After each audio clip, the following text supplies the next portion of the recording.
The dawn broke pale over Starfall, the first light brushing the white towers with lonely rose and quick silvery blue.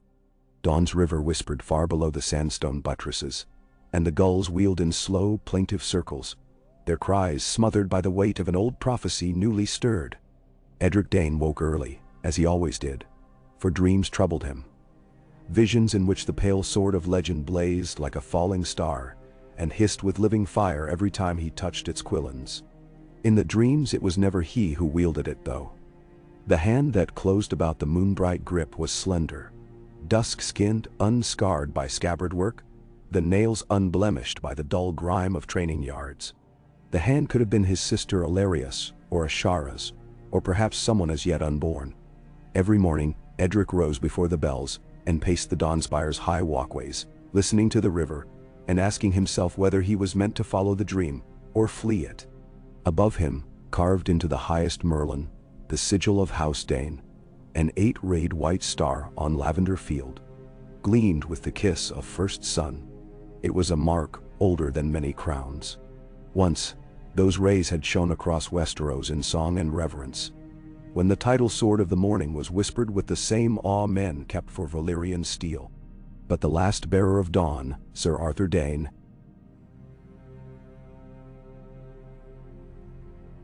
had fallen on the red plains of the Trident's fords, giving his life for a prince who died on the same day. After that, the star had dimmed. Dawn lay at Starfall, untouched, until the comet. 3 moons passed. A ruddy comet had scrawled its bloody tale from one horizon to the other, heralding dragons across the sea. Some called it Daenerys Targaryen's banner come at last. Others saw it as a scar in the sky, warning of swords to be drawn. In the library tower, Maester Othos quietly unfurled cracked vellum and found ancient words forgotten by most. When dragons return and the world's dawn is red, the last sword shall be woken to meet the dragon's fire. Thus did prophecy stir in Starfall. Thus did Edric's dreams grow stranger. Lady Illyria Dayne stood on the river balcony, dark hair wind-tossed, her thin fingers wrapped around a goblet of watered wine. "I do not like the way our maester speaks of destiny," she said when Edric joined her. "Destiny is for fools and dead gods." He leaned on the stone rail, feeling the warmth of rising sun. And yet Arthur believed in Rhaegar. She sipped. "See how that ended?" Edric did not answer. The gulls screeched overhead. Far downriver, a fishing skiff slipped between violet shadows. The world smelled of salt and quince blossoms, but beneath it, Edric tasted iron. "Maester Othos says the comet's tail pointed straight from Valyria to Starfall," he murmured. He charted it himself. Illyria's laughter came brittle. "Maesters can make stars say whatever they wish. Our duty is to our people, not to some ghost sword." Yet when she left, Edric remained, remembering the soft hush of silk on stone as the Dornish night stirred and Ashara Dayne descended those same steps to meet fate in the breaking surf. House Dayne carried ghosts easily, as other houses carried gold. The halls of the sword tower smelled of oil and silence. Dawn lay upon a black granite altar, its pale metal shimmering faintly under torchlight, though no flame touched it. Edric approached as he had 100 times, but this dawn felt different, alive. Maester Othos emerged from the shadows, his linked collar glinting copper and pale silver. "Touch it," the old man whispered. "I am not worthy." "No man is." Othos set a parchment scroll upon a lectern. "Yet the sword must choose. Prophecy cares little for modesty." Edric's heart hammered. He raised a hand, hesitated. Across the steel's mirror, he saw himself, gray eyes anxious, skin drawn taut by sleepless nights. Slowly he clasped the grip. A chill coursed through him. Stars blazed behind his lids. Rivers roared. A dragon shrieked in anguish. And beyond it all burned a city of cracked domes, its streets melting beneath emerald flame. Then the vision shattered. He opened his eyes to find the sword heavy, unresponsive. The metal showed no hint of inner light. He set it back. Fear and relief intermingled. "The sword does not want me," he said. Othos gently rolled the parchment. "No, y'all. It wanted you to look." Then whom does it await? Othos's gaze drifted toward the narrow window slit, where sky bled from rose to gold. Someone who walks in darkness yet bears the first light of morning. Across the narrow sea, the mother of dragons marched. Her Khalasar-turned host trudged along the dusty coast north of Korth, banners snapping in the breeze. 3 red dragons on black. Above, Drogon carved wide arcs, his shadow rippling over pale dunes. Behind Daenerys trailed barges loaded with unsullied freed children and the broken collars of 1,000 masters. She gazed west every night, toward a land she had never seen yet, felt in her bones. The red comet had hung over her pyre, had borne witness when fire birthed dragons from stone eggs. It is my star, she thought, and it calls me home. But prophecy is a double-edged thing, and far away another star answered. Autumn crept upon Dorne with uneasy grace. In the shadowed vale beneath the palestone sword, farmers whispered of waking ghosts. A tanner claimed he saw a man forged of light walking the old road to Starfall. A washerwoman swore pale fire rose nightly above the dawn spire. Such tales drifted on desert winds until they reached Sunspear, where Prince Doran Martell listened with hooded eyes. Arthur Dayne was your friend, Oberyn the Red Viper said, lounging by the fountain. Would you stamp out their hope before it buds? Hope fed by prophecy is like wine sweetened with hemlock. Doran fingered parchments on his lap. Dayne stirs the realm, and across the sea, the Targaryen girl hunts for allies. So let them meet. A sword of the morning against a queen of dragons. Now that is a song worth singing. Doran said nothing. The water plashed softly, and in its ripples he saw reflections of fire. Edric stood upon the roof of the tower as black storm clouds rolled in from the summer sea. Lightning forked on the horizon, illuminating jagged cliffs. That afternoon, a raven from Sunspear had brought a letter stamped with the blazing sun and splendor. Doran Martell wished to meet. Elaria found her brother soaked in rain, staring across the darkening gulf. You mean to go? Our prince summons. Edric, you chase a shadow. Even if dawn should blaze in your hand, what then? We cannot stand against dragons. He turned. The storm's breath tugged his cloak. Then we stand with them. Or we stand for every soul they threaten. If prophecy wills me aside. But if it wills me to raise the sword, I must. Not for pride, for duty. Elaria's lips thinned. Arthur said the same. Thunder boomed, drowning further words. Yet in its echoing heart, Edric heard Dawn's silent song. Wake me. The journey to Sunspear was long and silvered by moonlit dunes. Edric rode with a small retinue. Maester Othos, Sir Miles of the Greenblood, and Nymeria Sand, Oberyn's daughter, sent to guide them. Nymeria's eyes were a smoky brown, half amused and half guarded. You believe in swords that choose their masters? She asked the second night beside a dying cookfire.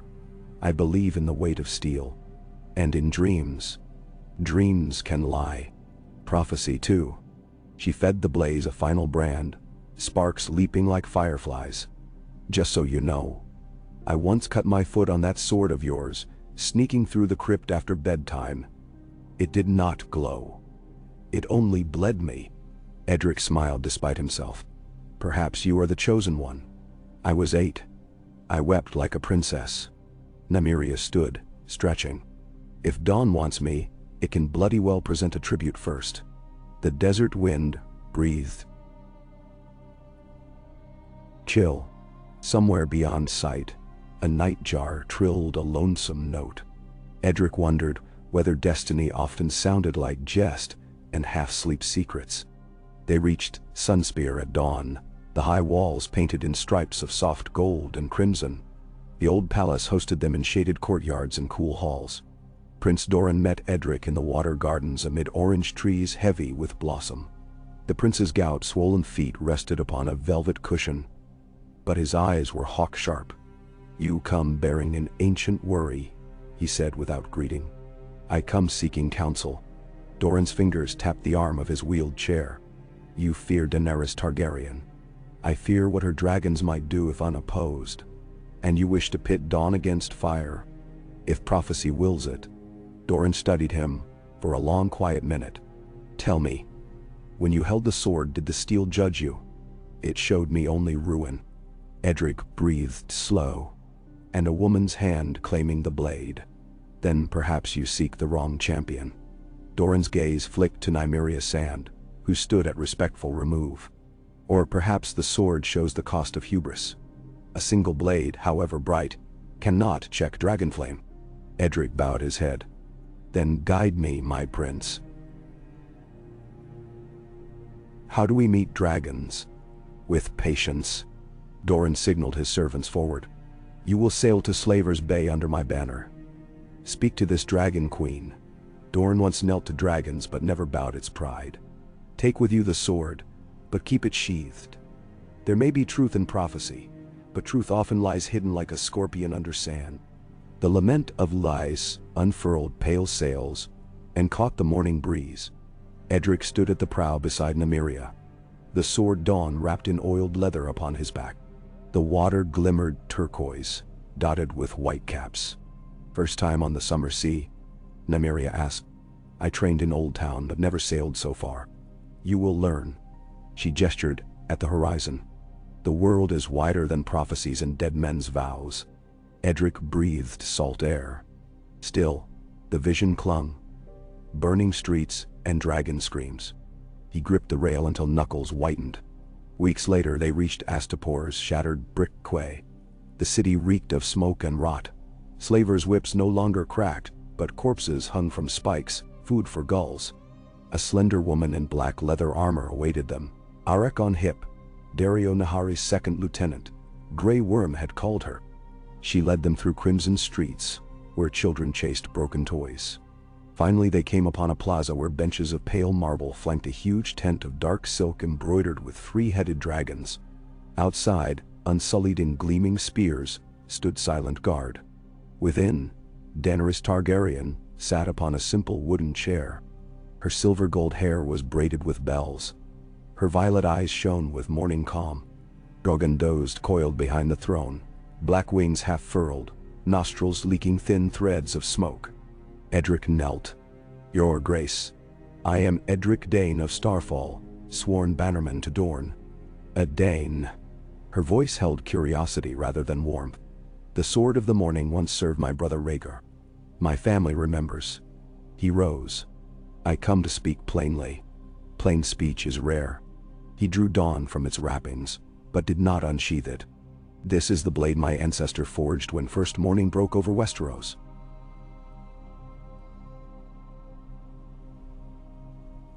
Some say it was carved from a fallen star. Legend claims it shines only in worthy hands. Daenerys' eyes narrowed slightly. And do you believe you are worthy? I believe no man is. He placed the sheathed sword upon the rug before her. Prophecy says dragons returning will call forth the last sword. But prophecy may lie. I would know your purpose before I heed ancient whispers. Silence stretched. The dragon behind her opened one red eye. Heat rolled from its scales. Daenerys leaned forward, elbows on knees. My purpose is justice. The world has known kings who burned cities for pride, queens who broke oaths for gold, lords who sold children for power. I mean to end such rule. Edric's gaze slipped to the dragon. With fire? If need be, but first with mercy. Daenerys stood. She walked to the sword, knelt, and laid a hand on the hilt. The tent seemed dim, as though the sun outside stooped in curiosity. For an instant, the tight weave of black linen around Dawn shimmered. Edric thought he saw pale light bleed through the cloth. Soft as first dawnlight on a winter morning. Then it faded. Daenerys withdrew her hand, violet eyes wide with something like recognition. It sleeps. Until its true bearer wakes it, Edric said. His pulse pounded. She returned to her chair. Tell me, Sir Edric, will your blade stand against me? Or will it join me? He drew a slow breath. Maester Otho's scrolls weighed in memory. The vision of a melting city screamed in his ears. Yet here before him stood a young woman with fire in her heart and grief in her eyes. a queen forged in pain. "I cannot answer yet," he said. "First I must see your justice." Daenerys nodded once. "Then ride with me. We march on Yunkai come dawn." Then so. That night, Edric walked the moonlit camps. Unsullied polished helms. Freedmen sang ragged songs in Kiskari tongues. Children laughed around a cracked fountain. Nymeria fell into step beside him. "You placed Dawn at her feet," she said softly. "Tell me you grabbed the hilt first." "It did not matter. The sword stays silent. For now." She touched his arm. "But I saw it. For a heartbeat it glowed, Edric. Prophecy. Hope," she corrected. "A sword of the morning and a queen of dragons need not be foes." Yunkai's golden domes rose on the horizon like gilded eggs nestled in desert sand. Daenerys' army encircled the city as horns blared challenge across the plain. Slave soldiers lined the walls. Atop the Harpy Gate, a banner of chained hands fluttered. In the command tent, Daenerys studied maps by lantern's glow. Edric, Nymeria, and Grey Worm stood close. "We offer freedom," Daenerys said. Voice steel soft. "We offer life. If they refuse, we break their chains by force." Edric traced a finger along the aqueduct line. "Yunkai's wells are shallow. Cut the aqueduct, their resolve will crumble. But children within will thirst." She shook her head. "I will not starve innocence to win a banner." Nymeria's brows rose. "You would risk more lives in open assault." "Lives are risked either way." Daenerys met Edric's eyes. "You came to judge my justice. Watch then. See if it rings true." Beyond canvas, stars wheeled slowly overhead. The red comet long since faded, but its memory lingered. Edric felt Dawn's weight shift across his shoulders, as if the blade hungered for decision. The siege of Yunkai began beneath a sweltering noon sun. Unsullied advanced in disciplined ranks, bronze shields linked. Mercenary archers from Korth loosed flights of arrows in shimmering volleys. Catapults hurled pots of pitch that burst against sun-baked brick, spewing black flame. Through the smoke, Edric rode with Dornish cavalry, Nymeria by his side. They skirted the southern wall, drawing off Yunkish horsemen in dust-roaring skirmishes. The clangor of steel, the crack of crossbow strings, the cries of dying men, all blurred into one throbbing pulse. High above, shadows eclipsed the sun. Drogon, Rhaegal, Viserion. Their wings beat thunder. Golden light glimmered on scales. And when their fiery breaths licked the ramparts, stones screamed and banners curled to ash. Edric's heart hammered dread and wonder. He tasted soot. "This is the fire I saw." In mid-afternoon the Harpy Gate burst. Unsullied flooded the breach, blades flashing like silver rain. Yunkai fell by sundown. Mothers wailed. Chains clattered free. When silence settled, and the sickly odor of charred flesh drifted through streets strewn with dead, Edric found Daenerys near the Grand Plaza. Blood streaked her cheek. Her eyes shone with tears and triumph.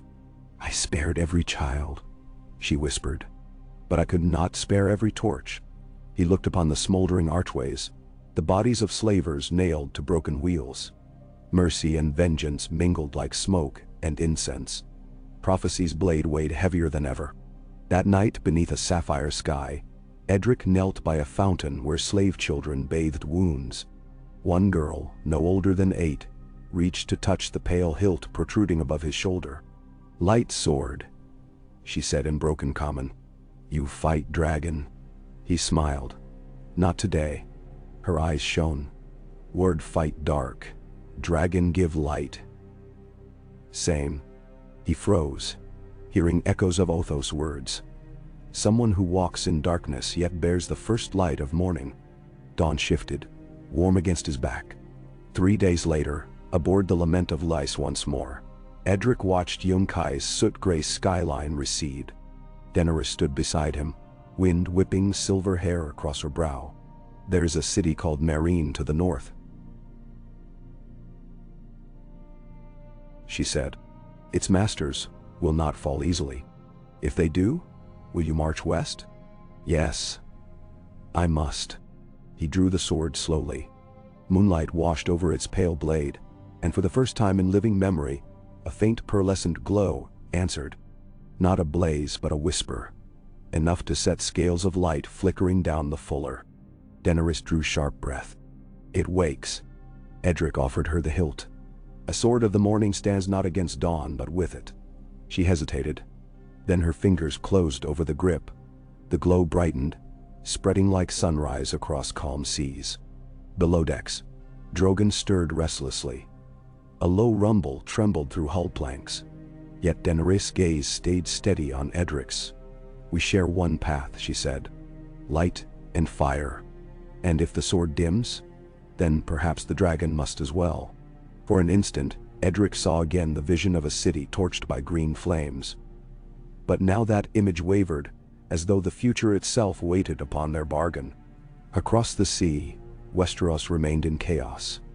Kings dead, queens plotting, unseen knives poised. And somewhere in Dorne, Lady Elaria stared at the eastern horizon, fearing letters that bore news of swords and dragons. Night deepened. Stars blossomed above, cold bright. The lament sliced through dark water, leaving twin wakes of white foam. In the prow, dawn glimmered faintly, no longer asleep, but not yet fully awakened, while 3 dragons wheeled overhead, sparks scattering from their open jaws. Below, in the quiet of his cabin, Edric set quill to parchment to write to Elaria. "I do not know where prophecy leads, yet I know this. Dawn and dragon ride together tonight. If that union holds, perhaps the world need not burn. If it breaks, may the sword remember its oath to shield the innocent." He sealed the letter with lavender wax, pressed the 8-rayed star, and prayed to gods old, new and stranger still. Outside his porthole, the pale gleam of sword and the distant flare of dragonfire painted 2 trails across black waves, light that might herald hope or ruin. The sea would decide, and so would dreams. Edric closed his eyes, and for the first time in many nights, the dreams came soft. A dawn-bright blade held steady beside a silver queen, their reflections mingling in a calm river beneath a sky washed clean of smoke. But far away, in the crypts beneath King's Landing, wildfire slept restless, waiting for a different prophecy, one of mad kings and burning thrones. And in the glass candles of Old Town, flickers of sickly green announced new visions to maesters who dared not speak them aloud. Prophecy was not yet done with Westeros, nor were dragons, nor the sword. The morning was only beginning. The air off the summer sea was thick with salt and night-blooming jasmine, an uneasy sweetness that followed the lament of Lys as she tacked north. Canvas snapped under ghost moon and star. The deck lights doused to keep their presence blurred against distant horizons, where slavers still prowled. Edric Dayne leaned on the rail, feeling the slow heartbeat of the hull, listening to the hush of waves sliding along planks seasoned by 10,000 leagues. Each rise and fall of the prow felt like the slow breathing of a giant creature, a dragon sleeping under wood instead of scale. Behind him, the watch changed. Soft voices traded tidings, feet padded across tarred boards. Ned of the Greenblood, a stripling archer with freckles and frayed bowstring fingers, passed near, paused, and offered a shy nod before retreating to the forecastle. The boy's lantern cast a quick golden halo that caught the edge of dawn upon Edric's back. For a heartbeat, the pale crossguard glimmered, drinking starlight. Then it dulled to shadowed ivory again. Edric exhaled. The sword had become a mirror to his own doubt. Sometimes bright, sometimes dead, never wholly silent. Footsteps behind him now, measured, unhurried. Nymeria Sand came to stand at the rail, dark curls pulled back in a sailor's knot, her expression unreadable in the night. "Grey Worm has doubled the pickets," she murmured. Her voice was low, like sand slid through fingers. 2 ships sighted abaft the beam earlier. They kept their distance. "Sailors chasing rumors," Edric said, though he felt no certainty. "Or shadows. The seas brim with both." Nymeria rested her arms on the rail. She wore no cloak despite the chill. Dornish blood held warmth. "I thought I'd grown used to prophecy," she said. "Growing up I heard whispers of the Dragon Prince, of Visenya reborn, of Dornish vengeance. Only words until I watched you place Dawn in the Dragon Queen's hands and saw it glow like morning. Words became teeth. Edric's throat tightened. I saw it too, he admitted. Yet part of me wonders if I forced the vision upon myself. Longing to find meaning. Meaning finds us whether we're ready or not. She glanced aft where Daenerys' quarters were, dim lamplight flickering through the canvas walls. She summons you. No. Now. Daenerys waited in a narrow cabin rioting with maps. A single lantern swung from a spar driven into the overhead beam, its flame captured within a green glass globe. Shadows staggered across cartography, inked coasts from En Neith to Pentos, inked trails that cut toward Westeros like bleeding wounds. Drogon's absence was felt in the quiet. The dragon slept lashed in iron chains on the aft deck, drowsy from a belly stuffed with slaughtered goats. The queen looked up from the cluttered table as Edric ducked beneath the lintel. She wore a tunic of midnight blue linen cinched with narrow silver links, her hair loosely braided down her spine. Unfamiliar fatigue smudged her eyes. War burned many candles. I cannot sleep, she said without greeting. When I close my eyes I feel Meereen calling, like a hearth long unattended, smoldering coals beneath gray ash. It will not rest. Edric remained by the jamb, unsure whether to bow. Protocol blurred at sea. Is it Meereen's masters that keep you wakeful, or the ghosts of Yunkai? Both. She traced the edge of an estuary with her fingertip. I count the dead, Edric, but more still would die had I not acted. I know. She studied him. Do you count them? I count every Dornish spearman I lost beneath Yunkai's walls. He answered, voice raw. I count each freed child who now walks with us. Numbers blur, but faces stay. Then perhaps we measure loss alike. Her gaze fell to the hilt protruding above his shoulder. That sword is not silent with you. May I? He unbuckled Dawn and placed it unsheathed upon the map table. For a moment the lantern's green glow cloaked the blade in eerie sea light. Yet beneath the colored radiance, the metal birthed its own faint sheen, a milk-white nimbus that ghosted along the fuller like mist across iced water. Daenerys reached, but did not touch. It seems a living thing, choosing when to breathe. Maester Othos believes the blade's forging alloy contained fallen star metal. Perhaps it drinks light the way a dragon drinks flame. Perhaps. She circled the table. Tell me honestly, Edric Dayne, would you strike me down if the sword demanded it? The question rooted him.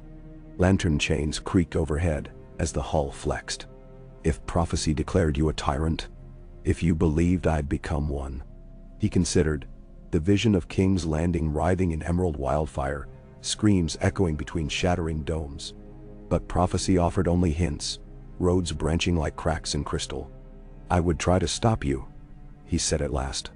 But I would do it with counsel first, steel last. Words can cut deeper than blades if spoken true. A long silence sprawled, thick as fog. Then she nodded. That is all I wish to know. She leaned forward and pressed both palms to the edge of the table, shoulders squared like a general before battle. Meereen will test us. I will not burn it unless I must. You will march beside Grey Worm in the vanguard, and you will carry Dawn unsheathed.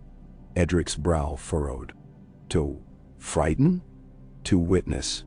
The masters must see our daylight while my dragons circle above. Hope and dread together. Perhaps they will choose to throw down their whips without flame. And if not, then I trust the sword of the morning to shield those who cannot flee the fire. She reached out now, fingers skimming the flat of the blade. Pearl light brightened beneath her touch, sliding like quicksilver under skin. Their eyes met over that shimmer. We carry the dawn to Meereen. She whispered, let us pray it rises clean. Morning cracked with gull cry and spray. Longboats splashed down. Unsullied in columns silently took oars. Ahead lay Meereen, a towering pyramid city hunkered on a river delta, 20 leagues inland, but visible even from the sea, thanks to the colossal Great Pyramid stabbing the sky like a sandstone fang. Colored kite banners fluttered from lacquered masts along the city wharves, and carved harpies brooded above iron-braided gates. The lament anchored where the shoals began. The rest of the host would advance overland, but Grey Worm insisted an initial party go by river to scout the city walls. Edric climbed into the lead skiff, Dawn naked across his lap, Nymeria at his back like a shadow. Beside them crouched Missandei of Endaith, maps clutched to her chest. River water smelled of rot and silt. Sun hammered down and flocks of white-beaked ibis took wing at their passage. The skiff prow sliced through lily pads, opening seething wakes where blue-black eels writhed. Half-submerged ruins jutted from the delta like bone splinters, Meereen's old defensive towers now drowned by centuries of shifting tide. On a drowned jetty, 2 children watched the skiff's approach, both thin as reeds, clad in rags. The older raised a shard of mirror to the sun, flashing bright pulses toward the city walls. "Signal," Nymeria muttered, knocking an arrow. Edric caught her wrist. "Not children. They are eyes for the masters." She snarled softly, but their skiff had drifted close enough to see the mirror shard's other edge, etched with crude scratches, dracaries and high Valyrian runes. An unsullied bow called a warning. Too late. The younger child hurled a clay pot into the river near the skiff. The jar burst with a low pop. No flame, only oily red petals flooding out. "Die." "What trick?" Missandei began. From ramparts ahead rose cheers. Signal drums boomed. A thunder of leather-winged creatures soared from the great pyramid's shoulder. No dragons, but scores of pale moths, each the size of a man's hand, wings mottled crimson. Nymeria's arrow thunked into the skiff's gunwale. "Blood flies." She grimaced. They lay eggs in wounds. The cloud descended. Unsullied raised shields. Edric lifted Dawn, sweeping it like a fan.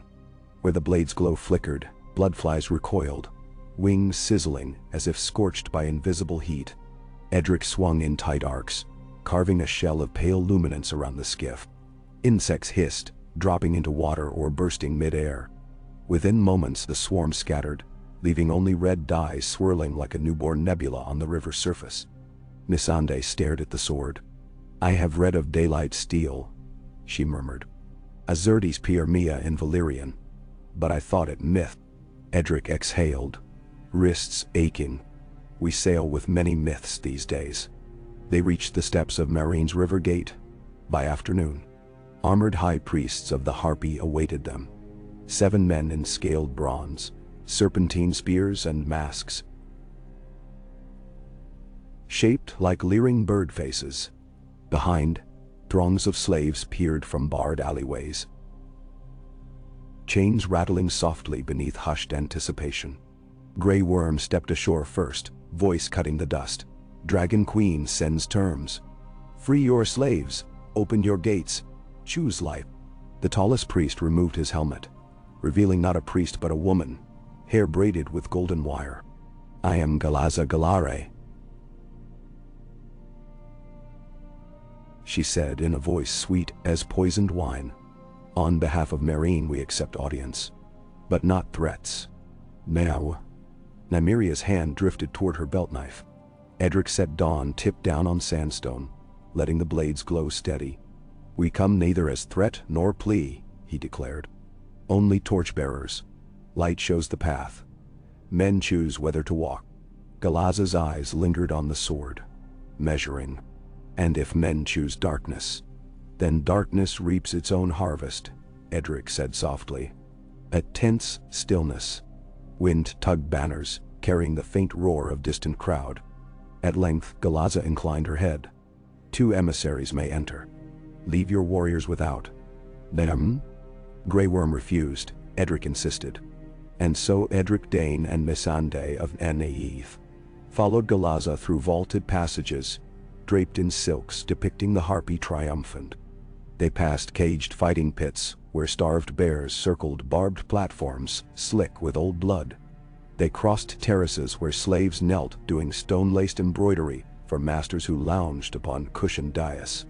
Everywhere Edric walked, children's eyes followed Dawn like feral dogs scenting fresh kill. At last they climbed curling steps into the great pyramid's heart, a gallery of marble pillars veined with gold, floors tiled in obsidian and mother of pearl. Seated upon a dais crimson, as spilled wine waited the great masters, each wrapped in robes heavy with jewels, each wearing a harpy mask hammered thin so their real eyes glittered behind snarling beaks. "Bow," Galadza commanded. Edric did not. Missandei's slender shoulders stiffened, but she kept her gaze lowered like a courtly scribe. A master with sapphire talons upon his mask leaned forward. "We have read the Dragon Queen's promises," he said, voice muffled, but promises scatter like ash in wind. "Show us your steel." Edric raised Dawn horizontally, point leveled at no one. The blade whispered with pale light. "Steel is only a mirror," he said. "What do you see?" "And empty threat," another master hissed. "Then free your slaves and the threat dies. Keep them chained, and the threat becomes fate." Mocking laughter rippled across the hall. Galadza's lip curled. "Fine words. Yet we count 3 dragons, whereas Meereen has 300 scorpions oiled and ready. Your naked sword wins no siege, Dayne.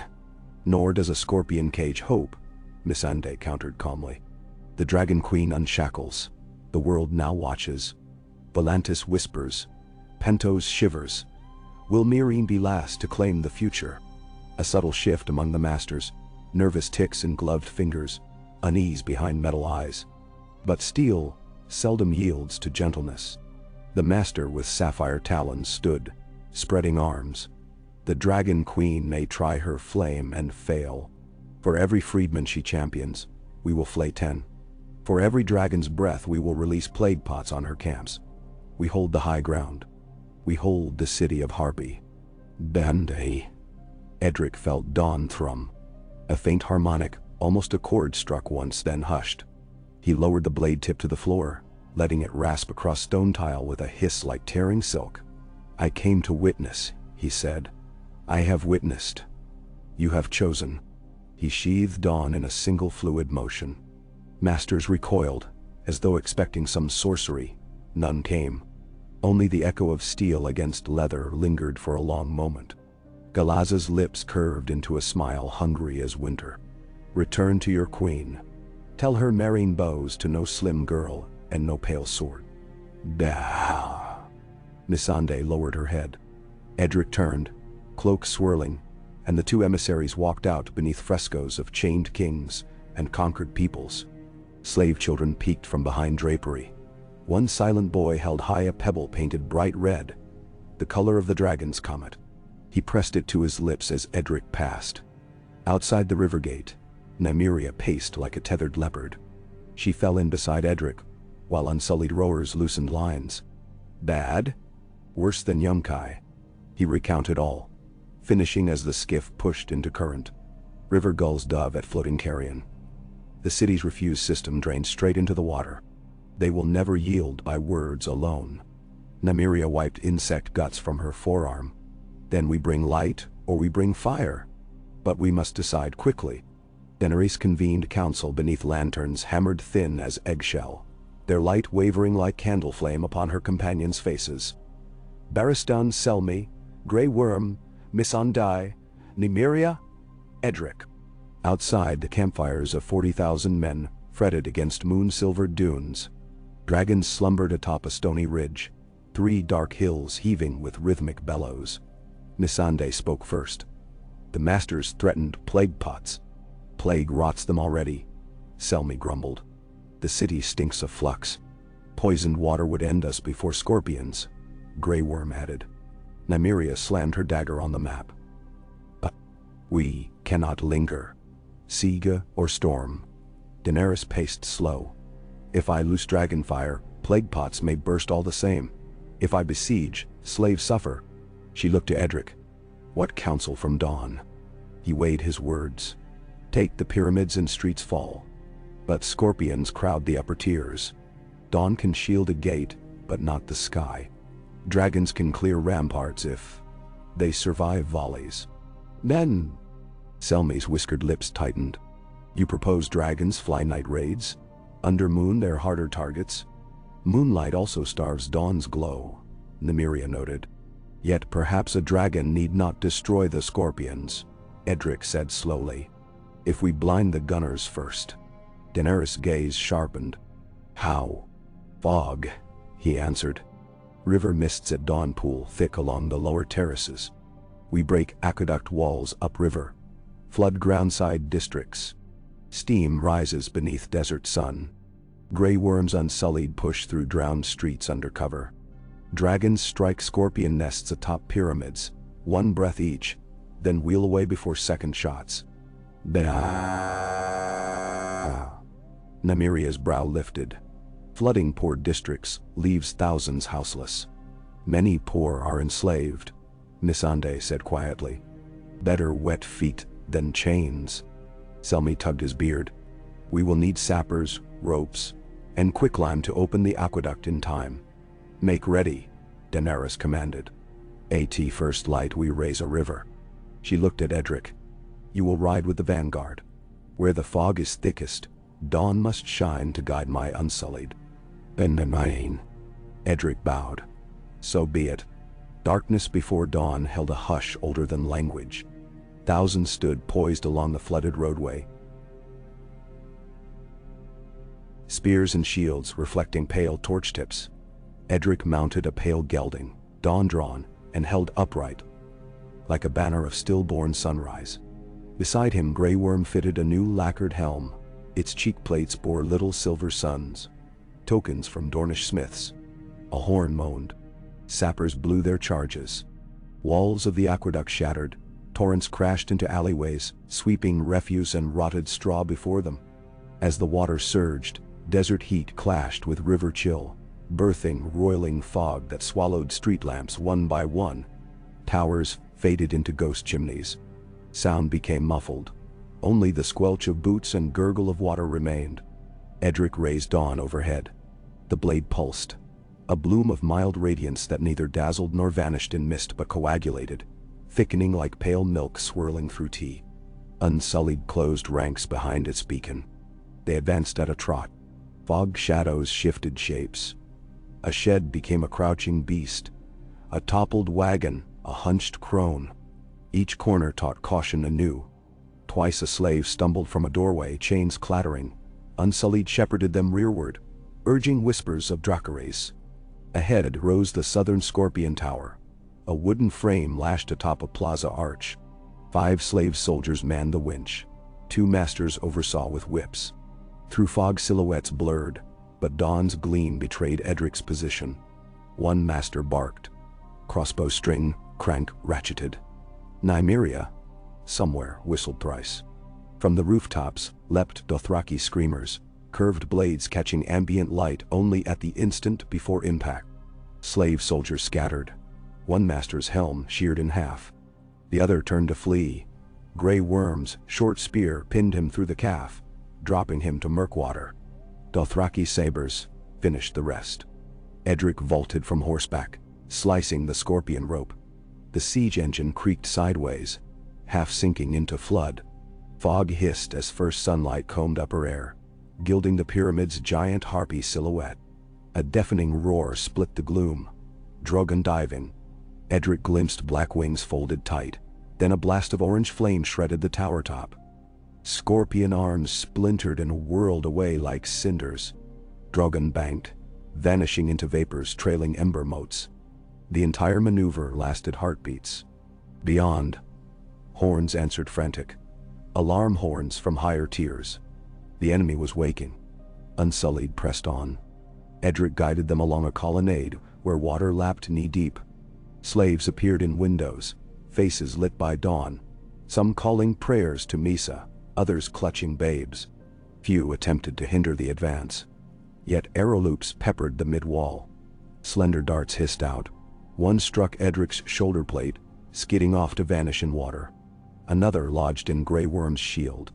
Missandei appeared, soaked to hip, guiding freedmen toward safe alleys. Fog thinned as sun climbed. The ghost world receded, revealing the city's full sprawl of balconies, terraces, and dank canals. Ahead loomed the great pyramid's sprawling outer staircase. Dozens of scorpions lined each level, crews scrambling. Radiant harpy masks glared over balustrades. 3 dragons circled high above, their silhouettes shifting like shards of night.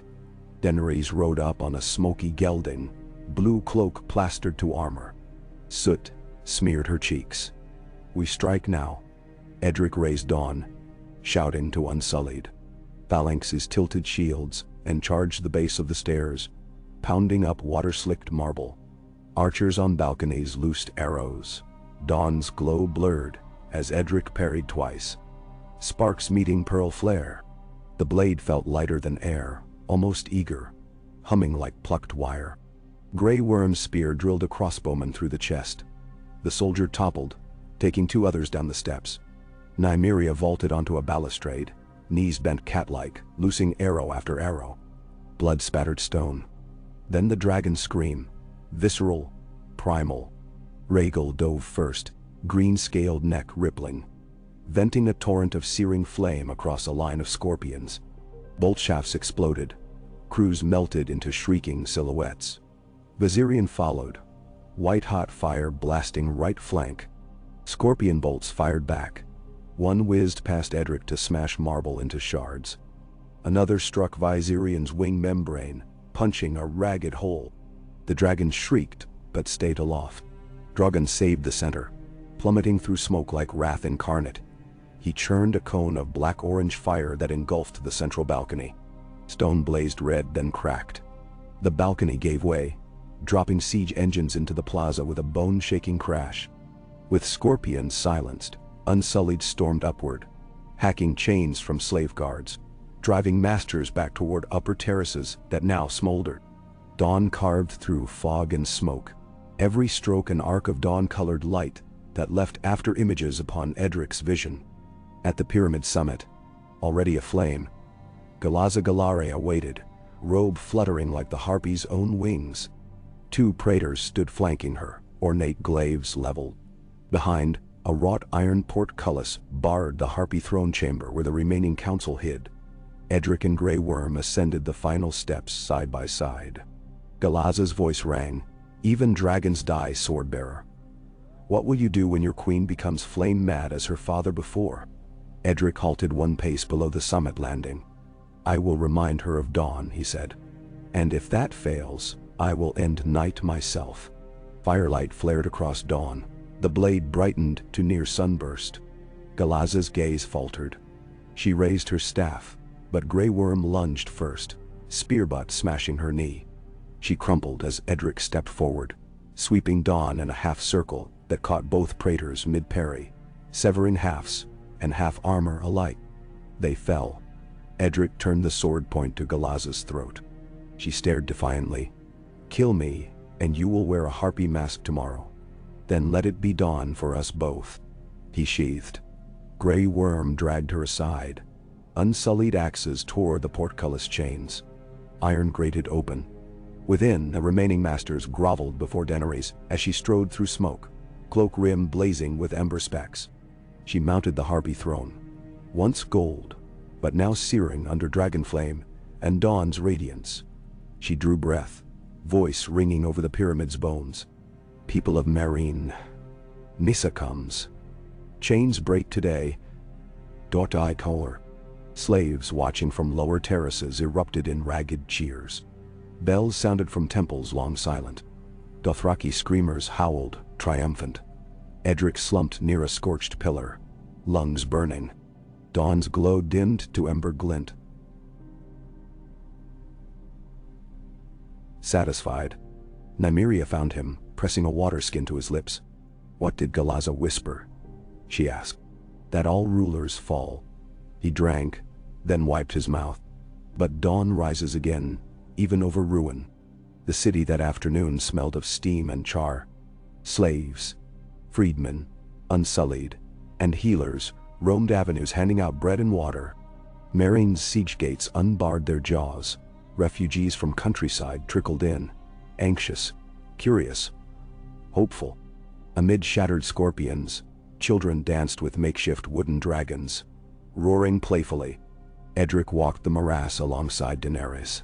Her white mare picked cautious steps across broken masonry. Above, Drogon perched on a tower stub, wings mantled, surveying. Your counsel carried the day. She told him quietly. Many counsels shaped it, he replied. She nudged her mare to halt, near a half-collapsed statue of the Harpy. A city has fallen to dawn instead of eclipse, she said, eyes fixed on distant desert.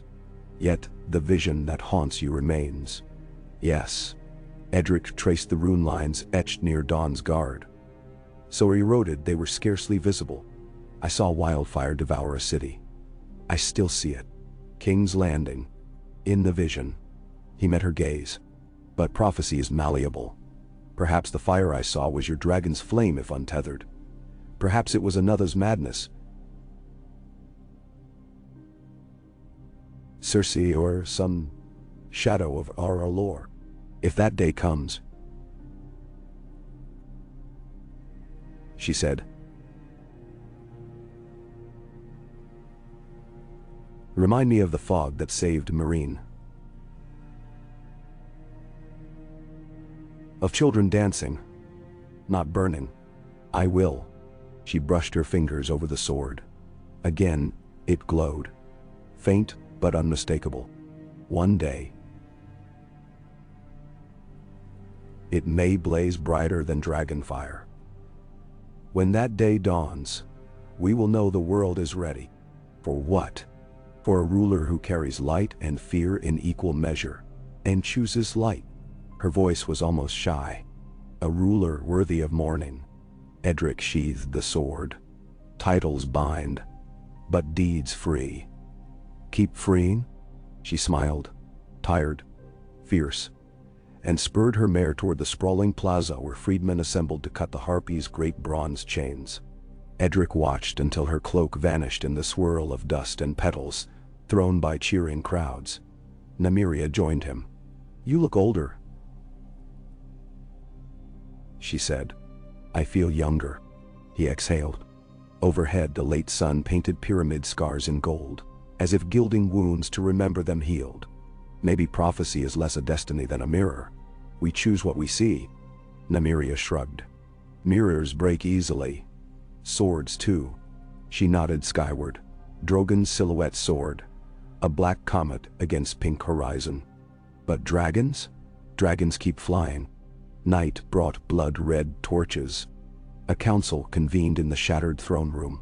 Wind pouring through Harpy talons broken earlier by dragon claw and claw. Maps lay freshly inked. Supply lines to Astapor, patrol routes along the Skahazadon. Galleys readied for Valyrian Straits. Daenerys planted Dawn upright at her right hand, as though an extra counselor. Selmy reported plague pot caches destroyed. Grey Worm recounted casualty rolls. Fewer than 200 unsullied dead. 800 slaves fallen. 12 Dothraki. 3 dragons wounded but fit to fly. Missandei delivered petitions from freed brickmakers, fisherfolk, and parchment binders begging new laws. Daenerys listened, eyes bright with purpose. When talk turned to Westeros, silence gathered. Selmy cleared his throat. King Tommen Baratheon sits precariously, he said.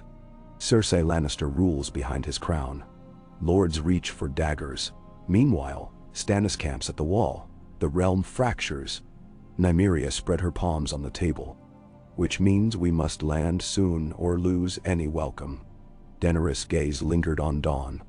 A sword and 3 dragons might open doors, she whispered. Then louder.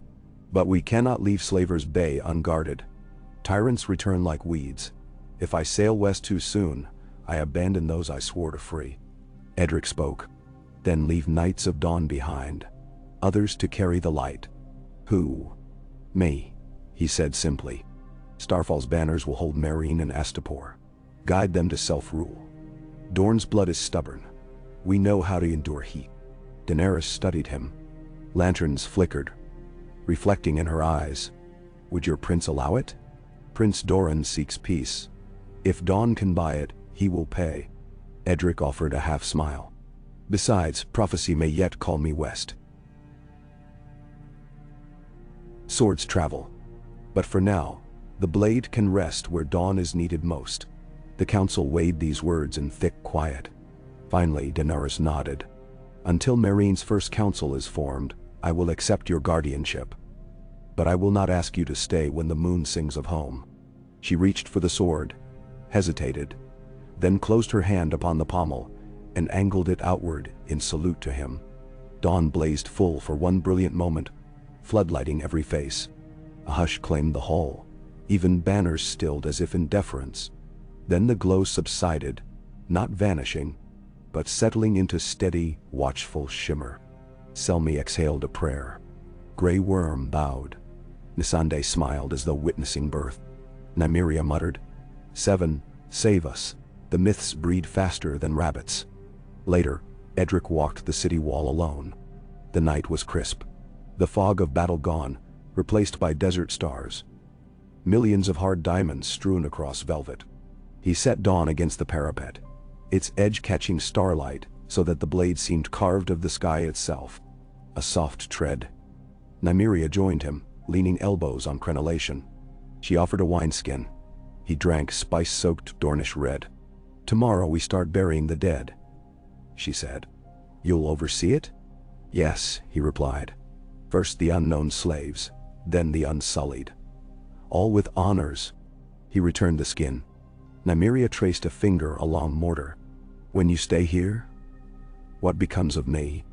"You?" He frowned. "I thought you meant to ride west with Daenerys." "I might," she said. "Or I might guard the Guardian. Dorne owes the dragon, yet also owes its own. And maybe I like waking beneath a city that drinks dawn the way sailors drink rum." "No," he considered, heart beating slower. A desert breeze braided her curls around his cheek. At length he touched her hand. "You choose your road." "We all do," Nymeria replied, and squeezed his fingers. Below them the city murmured. Hammers ringing as chains were forged into nails for houses instead of fetters. Children's laughter skipping across still water. Stray dogs barking at unseen rats. Life seethed onward in its unstoppable river. Above, Rhaegal and Viserion glided in lazy loops, bellies glowing faint within moonlight. Drogon slept coiled around the harpy's shattered form like night itself made beast.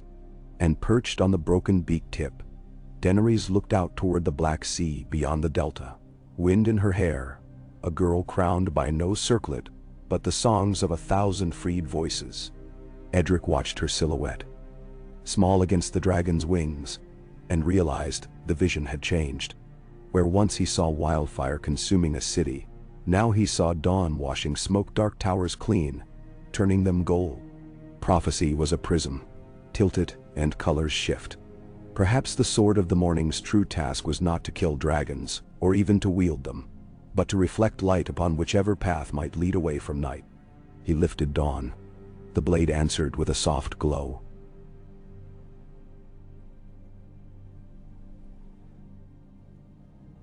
Then calm as a heartbeat, Nymeria's eyes widened, reflecting pearl radiance. She laughed softly. "It approves." "Not of me," he said. "Of us." Far below, bells tolled midnight.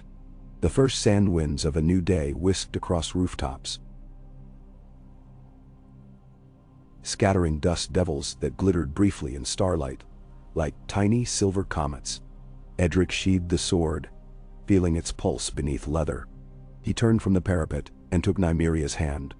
Together, they descended the rampart stairs, toward a city still finding its own sunrise, while dragons wheeled overhead and a queen sketched the rough outline of tomorrow, upon a sky ripened for dawn. Dawn streaked pale across the sky for the second time since Meereen's fall, when Prince Doran's raven reached starfall. House Dayne broke the seal with trembling fingers, eyes scanning Edric's careful script. In the courtyard below, the first rays lit the sword tower's empty niche where dawn once rested. Alleria closed the letter against her chest, listening to gulls, river whisper, and the distant hum of a world changing faster than any prophecy dared. She looked east, past ghost-gray mountains, past the bleeding sky, toward a horizon too vast to name. Somewhere beyond oceans her brother wielded dawn beside a dragon queen. Somewhere his sword glowed brighter each day. Alleria smiled, though tears trembled. Bring the morning home," she whispered to the river breeze, "and let the world be worthy when you do." The breeze carried her words toward the wide sea, where they mingled with others, prayers, schemes, prophecies, until they were lost among whitecaps churned by an age turning. So the sword of the morning found new light, and Meereen learned the languages of freedom's forging. Yet beyond the deserts and deltas, the storms of Westeros thickened.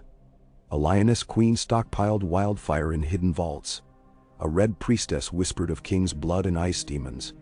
And on Dragonstone, old stone dragons rattled in their sleep.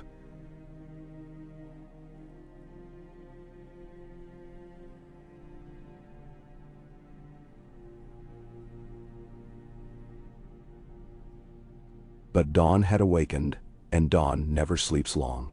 Its sword, its bearer, its queen, all would come west when the seas allowed.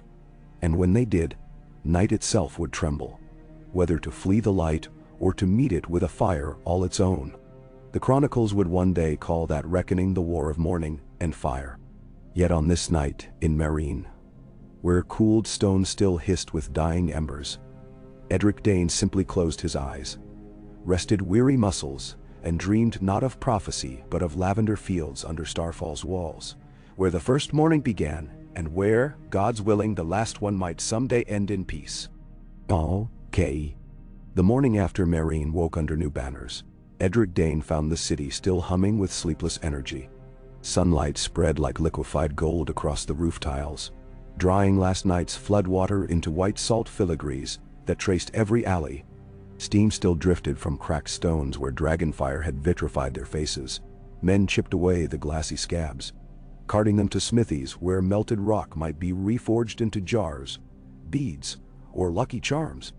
He walked those streets at dawn without escort, dawn sheathed against his spine, trusting its faint throb of warning to quicken should danger hiss from a doorway.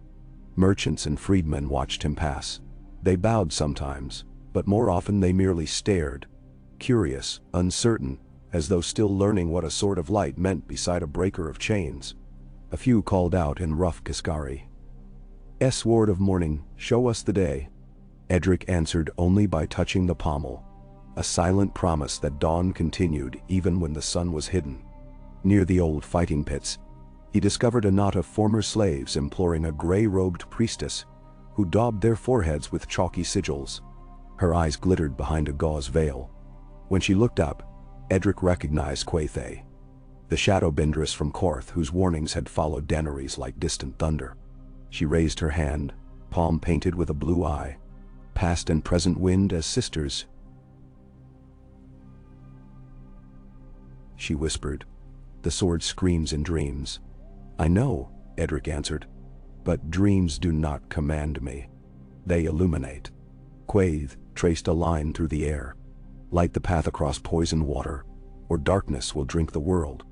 In another breath she was gone, vanishing into steam and incense. The freedmen stared after her, uncertain whether to fear or follow. Edric continued on, every shadow suddenly thicker. By noon he had crossed the Shevapate Bridge into the western hemp district where dragonfire's smoke no longer stung the lungs. Here, life resumed with mercantile vigor. Loom clatter, camel bells, hawkers singing of date wine and pickled snake. Yet as Edric passed an alley mouth, two figures peeled away. A tall man and a girl carrying a bronze mask. They trailed at a distance, too discreet for common thieves. Sons of the Harpy, reborn already. He quickened his pace, letting the tale think the hunt unnoticed, turning a corner into a courtyard banked by crumbling colonnades. There he halted, hand resting on Dawn's hilt, breathing slow until footfalls echoed behind him. The man emerged first, curved dagger reversed along his forearm. The child, no more than 12, held a throwing dart. Their eyes were fever bright, desperate. "You carry the dawn," the man rasped in Valyrian. "But night belongs to the Harpy." Edric raised a hand. "Night does not belong to slavers. It belongs to all who sleep under it, freed and master alike. Lay down your blades. No blood need drop today." The man lunged, fast as a sand adder. Edric drew.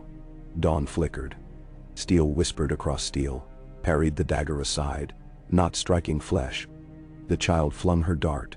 Edric angled the sword flat so the missile pinged off into dust. He stepped between them, pivoting. With the pommel, he struck the man's wrist. Bone cracked. The dagger clattered. "Go," he said softly. Eyes on the girl. "Run, while you may choose another future." Tears welled. Confusion, wrestling, hate. She hesitated, then fled. Bronze mask clutched like a shield. The man crawled after her, cradling his shattered wrist. Edric sheathed Dawn and let them vanish. Bloodless victory tasted as bitter as any kill. From a balcony above, Nymeria's sand clapped slow. "Mercy is a fine blade, sir. Sharper than steel, yet it leaves enemies breathing. They were children once, and now they'll grow into assassins twice as clever." She vaulted down, landing with sand cat grace. Oberyn used to say mercy to a viper means a later bite. He met her gaze. He also said a viper strikes because men trample its sand. If we lift our boots, it might still strike. She shrugged. "But I won't fault you for trying." She hooked her arm through his. "Come." The Queen holds council on the eastern wharf. Sailors fresh from Lys bring strange tidings. Then, wharfside platforms groaned under crates of dried squid, salted cod, jars of lamprey jam. Above them, Daenerys conferred with Selmy, Grey Worm, Missandei, Tyrion Lannister, newly arrived after weeks riding a Korth merchant galley under false colors, and a gaunt Volantine scholar named Marwyn the Mage, whose chain of Valyrian steel links clinked like a small haunted wind chime. Tyrion bowed theatrically when Edric approached. "Sir Dayne, bearer of moon and starlight, my congratulations on reducing a city to a mildly scorched paradise." Edric inclined his head. "Lord Tyrion, I trust the seas treated you well. They treated me as they treat all who drink too much wine, violently, but with honesty." He smirked, then grew sober. "You'll want to hear our news." A Lysine captain had smuggled letters from Westeros. Queen Regent Cersei had doubled the reward for Tyrion's head. King Tommen's reign tottered as crops failed after a brutal summer. Euron Greyjoy now raided the Reach, brandishing a horn said to enslave dragons, and whispers of a long night rising again in the far north drifted as rumor through Tap. But the most urgent tale concerned Old Town. Marwyn produced a rune-stamped cylinder retrieved from black-scaled couriers, a glass candle's reflection caught by an acolyte. In flickering visions, a Citadel novice had seen a pale blade glowing in a desert city, and a rain of black fire upon a capital of green hills. Visions echoing Edric's own dreams. Marwyn's gravel voice rumbled. The Archmaesters debate whether this blade is Dawn reborn or some illusion. Yet they fear the wildfire vision more. Wildfire stores beneath King's Landing are vast, and Cersei's hands are unsteady. Daenerys' jaw tightened. "I will not repeat my father's madness. I must reach the capital before desperation burns it." Tyrion spread his hands. "Sail now, and risk leaving a half-healed bay behind. Or linger and risk Cersei lighting the fuse. Either path reeks of misery." Edric spoke. "We can divide. The dragons fly faster than any fleet. You and a small honor company could reach Dragonstone in weeks. Claim the castle, secure supplies. Send ravens ahead. The bulk of your forces garrison Meereen until freedmen's councils. Stand solid. When stability blooms..." Selmy frowned. 3 dragons alone cannot hold the capital. "They will not be alone," Edric countered. "Dorne will answer the dragon's call if asked. And the Reach bleeds under Greyjoy raids. They may welcome any who break Euron's sails. Then..." Marwyn tapped his chain. A narrower spear pierces deeper than a broad club. Daenerys scanned faces. "Barristan, will Meereen stand without me?" "It will stand if you lead justly," Selmy said. "Appoint governors of the freed. Let Grey Worm command defense. Leave coin, grain, and a promise to return." She breathed. "Then so be it." I fly for Dragonstone within the month. Nymeria folded arms. And your sword of dawn. Edric felt dawn resonate like a tuning fork struck once. I fly too, he said. The capital fire calls to me. But I will leave a garrison sworn to Starfall. Not enough. Grey Worm's voice was quiet yet iron. Meereen trusts your beacon. Remove dawn and shadows grow. Missandei agreed. The sword is symbol. People fear losing light. Edric hesitated. The city's fate weighed on him like hot stone. He turned to Tyrion. You know symbols. Can another bear dawn? Only one chosen, or so the songs sing. Tyrion answered. But songs change verse when new minstrels write them. Is the glow truly bound to your blood? Then? Edric looked inward and felt dawn's pulse. Warm, strong, steady, yet not possessive. The sword seeks the morning. Morning lives in deeds more than names. Nymeria stepped forward. Then let me try. Daenerys' brows arched. A sand, snake-wielding dawn. Why not? Nymeria said. I have Dayne blood on my grandmother's side, thin as watered wine, but perhaps thirst quenches even so. She held out her hands. Edric drew dawn halfway, enough for the pearl edge to shimmer. He pressed the grip into her palms. For a heartbeat nothing changed. Then faint pearlescence rippled up the blade, softer than when Daenerys touched it, but unmistakable. Nymeria's eyes widened a fraction, then steadied. She sheathed the sword and bowed. The city will have its dawn, she said. Edric's chest loosened. He grasped her forearm. Guard them well. Until the last breath. 3 weeks later, wind whipped slate clouds across Meereen's sky as the fleet embarked.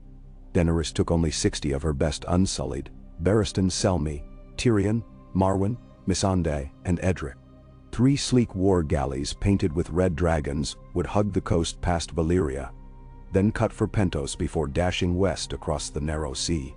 Above them wheeled Drogon, Rhaegal, and Viserion, wings throwing rolling echoes across the water. Nymeria stood at the pier head, dawn glowing at her hip, Grey Worm at her side. Freedmen thronged docks, chanting, Nisa, Dayne. Edric clasped Nymeria's hands one last time. Night will try you, he said, and I will answer with steel. She promised. She pulled him close, pressed a swift kiss to his lips. Salt, wind, and a tremor of fear braced by defiance. Return alive or I sail after you. He smiled. I'll leave a star to follow. The gangplank lifted. Drums boomed. Sails bellied. Edric watched Nymeria shrink to a lavender-starred point at the world's edge, dawn's glow like a small sunrise amid the crowd. The voyage along Valyria's smoking shore taught new meanings to terror. Edric had heard tales, volcanoes belching molten glass, stone men prowling ruin-choked archways. But nothing prepared him for the screaming fissures that opened at moonrise, exhaling firestorms across black sand beaches. Drogon roared and answered with his own blaze, contesting the cursed land until even dragonfire seemed cool by comparison. On the 4th night they anchored in a narrow inlet where petrified trees jutted from water like charred ribs. Tyrion sipped fortified wine on the forecastle, recounting the Doom's history. Marwyn listened, tapping runes into the candle stub he always carried, coaxing tiny green fires to dance within the wax. Practice for glass candle sending, he claimed. Selmy drilled unsullied ashore among yowling lemurs with human faces. Missandei compiled lists of grain stock and cross-reference charts of loyal lords in Westeros. Daenerys studied the starry sky, charting flight patterns for the dragons across the narrow sea to Dragonstone's cliffs. Edric stood by her, feeling the blade inside its leather hum whenever the Queen's resolve hardened. Storms chased them north of Volantis,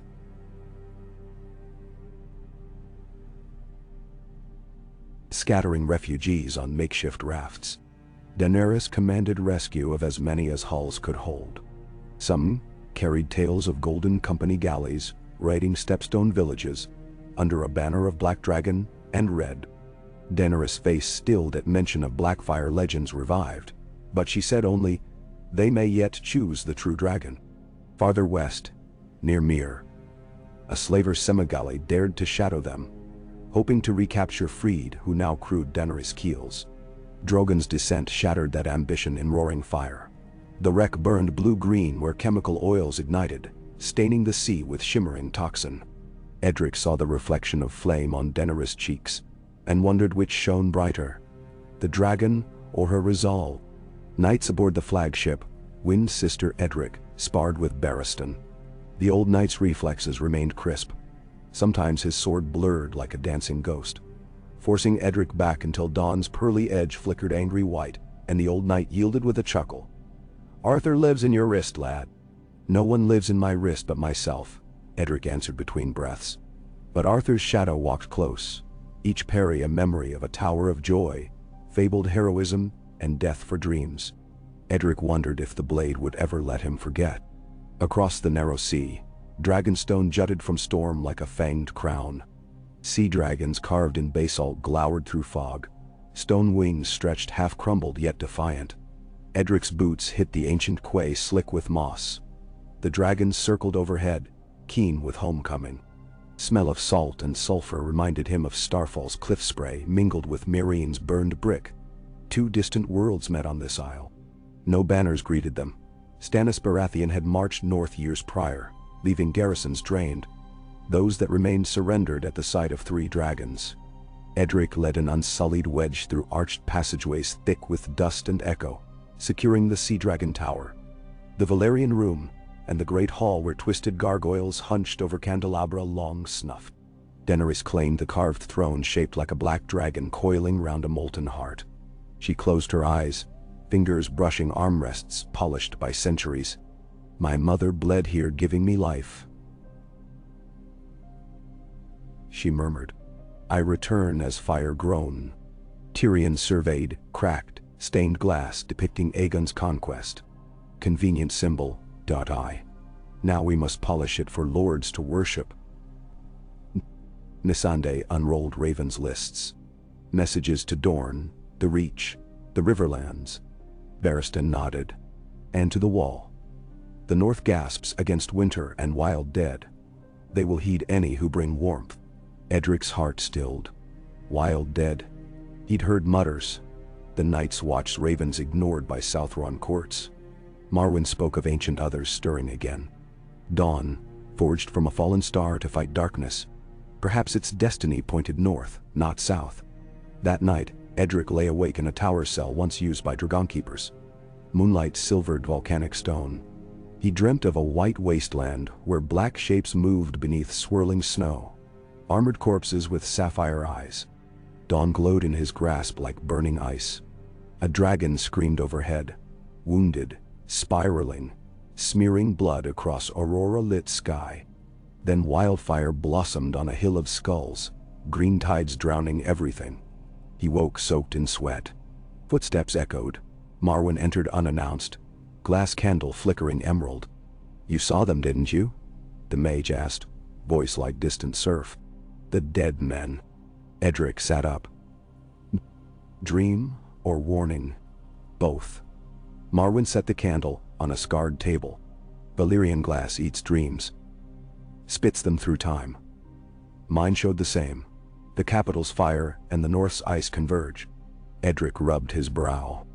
"Dawn cannot fight two wars. Perhaps it won't have to." Marwyn produced a small crystal vial holding dark powder. "Obsidian.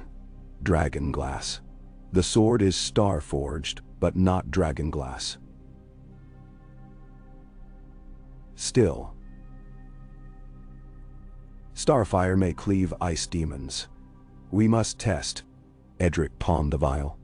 "If the wall falls, there will be no realm left for a queen. Then we shepherd destiny." Marwyn's candle flames danced, projecting ghost images of ice and fire dueling. "You go north. She goes south. Two fronts, one war." Edric's pulse hammered. He imagined Nymeria, Meereen, Starfall.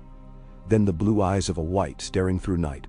"If I go, who carries Dawn in the south?" Marwyn's smile was secret. "Swords multiply. Not all blades are steel." Dawn gilded Blackwater Bay weeks later, as Daenerys' fleet rounded Sweetport Sound.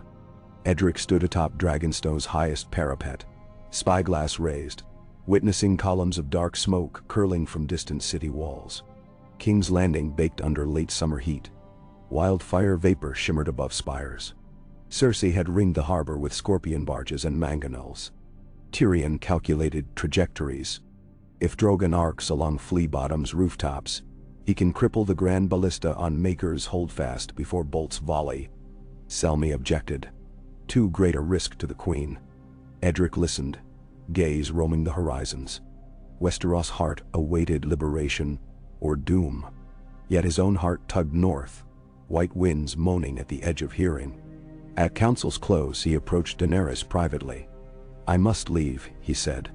She studied him, hair whipped by a brisk bay breeze. Prophecy calls. The North calls. Dead things walk beyond the wall. Dawn was forged for that darkness. Her shoulders sagged, but she nodded. "Take one dragon." He blinked. "You would part with." "I cannot fly north and storm the city both. Drogon stays with me.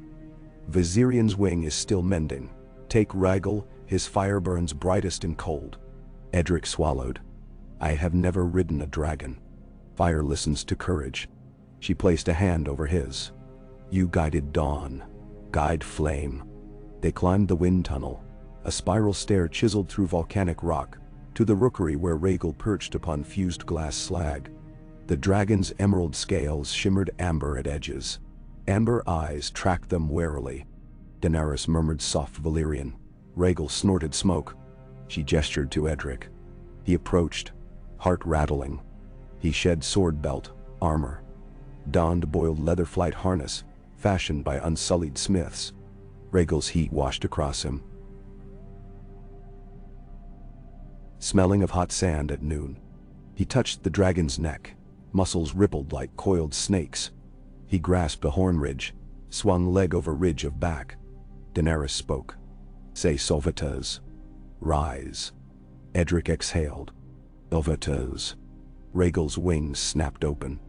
Air punched Edric's chest. He gripped spikes as the dragon launched, spiraling into cloud-flecked sky. Wind shrieked. Dragonstone shrank.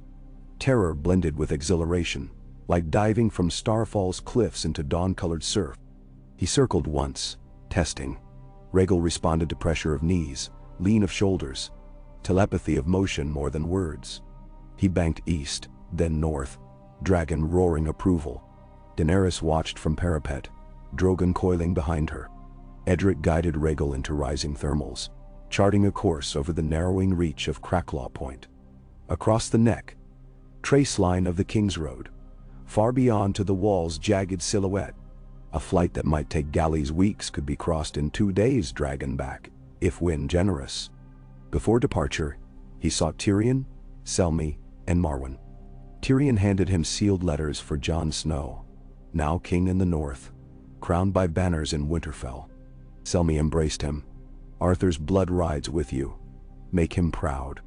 Marwyn pressed a pouch of black arrowheads hammered from dragon glass. "Edges wickedly sharp. Aim for the heart or throat," he advised. Edric strapped Dawn across his back again. Dragon glass arrows across saddle. Missandei clasped his hand. "May the dawn break the long night," she said. He mounted. Rhaegal beat wings thrice, then arrowed north. Behind, the Queen's war horns began to moan. Her fleet readying to slip across the bay under cover of dragons. Edric glanced back once. 3 banners soared above Dragonstone. Roared 3-headed dragon, white star on lavender, and new black flag bearing a sword of mourning wreathed in sunfire. He saluted, then leaned forward into wind. The north welcomed him with sleet. By dusk of the second day, Rhaegal glided over Last Hearth's ruined towers, their stones blackened by fires that refused to yield warmth. Snowfields below bore no tracks. Strange, in a land of hunters and starving wolves. A smell of charred flesh drifted up, old, sour, mingled with cold. He descended near the Gift's Edge, where a lone watchtower garrison flapped a stark direwolf over spoofed patches of melting snow. Men rushed out, spears lifted, faces hollow with fear. When Rhaegal landed, they dropped to knees, thinking Targaryen dominion returned in dragon's teeth. Edric dismounted, raising empty hands. "I come as ally," he declared. "Summon Lord Commander Snow." Word galloped along icy roads faster than ravens. Next day Edric stood in Winterfell's Godswood, facing Jon Snow beneath the weirwood's bloody leaves. Rhaegal perched on the outer wall, steam curling from nostrils, watched by rows of archers too frightened to knock. Jon's hair wild with frost. He considered the Dornish knight. "You bring a dragon, yet wear no Targaryen colors." "I bring dawn," Edric answered, unsheathing the sword. Pale light shimmered, illuminating red leaf veins. "And warnings." Jon touched the edge with gloved fingers, wonder flickering. "Longclaw is steel and Valyrian, yet this feels older." "It fell from the sky before Valyria rose," Edric said. "Meant for the night's darkness." He delivered Tyrion's letters. Jon read swiftly. "Daenerys intends to take the capital. With Drogon and Viserion, yes, I bring Rhaegal to your cause. The Queen recognizes that living must stand together before Winter's army." Jon exhaled white breath. "We face worse than Winter. Night King rides an undead worm. Viserion lost to the Ice Dragon when he breached the wall." Edric's heart staggered. "A dragon? Dead yet living?" "Blue flame," Jon said, anguish blanching features. "He burned the wall as if it were parchment." Suddenly the dream returned, dragon bleeding across Aurora sky. He realized it had shown Viserion's fall, not Drogon's. Prophecy again twisting. Jon continued. "We rallied here, but without more fire, Winterfell will fall when he marches again." Edric nodded. "Then dawn will stand beside the wolf." In days that followed, Edric drilled northern archers in dragonglass arrow techniques, instructing on quarry points. Rhaegal's presence forced the Night King to pause his advance, as undead scouts dared not cross the weeping water while a living dragon soared. Yet supplies dwindled. Snowstorms howled. Small folk fled south only to find Bolton stragglers preying on columns for food. Edric wrote raven missives. To Nymeria in Meereen, to Prince Doran in Sunspear, to Daenerys. Updates of northern plight. Answers came slower. Meereen held under dawn's light. Dorne mustered spears but roads choked by reach conflicts. Daenerys now sieged the capital's scorpion lines. Progress uncertain. Then the Night King moved again. It began with a moonless night. Snowflakes swirling like ash. Ghost Jones Deerwolf bayed toward the shattered causeway called Death's Barrow. Whites poured over ridges. Gaunt shapes, ice in eye sockets, blades rimed with frost. Giants of bone lumbered behind them. Overhead rode a silhouette on wings of blackened ice. Viserion's corpse bound in chains of blue fire. Night King astride, spear of glacier crystal level. Winterfell's horns blared. Men scrambled. Edric sprinted for the battlements, dawn glowing white as noon. He vaulted atop Rhaegal, strapped saddle. "Sovit!" The dragon launched upward, meeting the blizzard maelstrom head-on. Below, trebuchets flung barrels of pitch. Fire arrows ignited trenches, lining Wintertown, sheets of orange splitting the dark. Yet white ranks marched through flame, flesh blackening but limbs unfeeling. Jon commanded from the parapet, Longclaw raised, giving orders to unsullied detachments lent by Daenerys months ago. Snow blinded. Edric guided Rhaegal above cloud to orient. Stars blinked between clouds. Direction found. He dove, arrowing for Viserion's ghostly blue glow. The undead dragon shrieked, azure flames bathing ice crystals into lethal shrapnel. Edric ducked as shards sang past, two ripped leather strap just inches from thigh. He knocked a dragonglass arrow. Rhaegal steadied wing beat. Jeweled mask of Night King glinted. Edric loosed, arrow streaking white, but cold current jerked Viserion aside.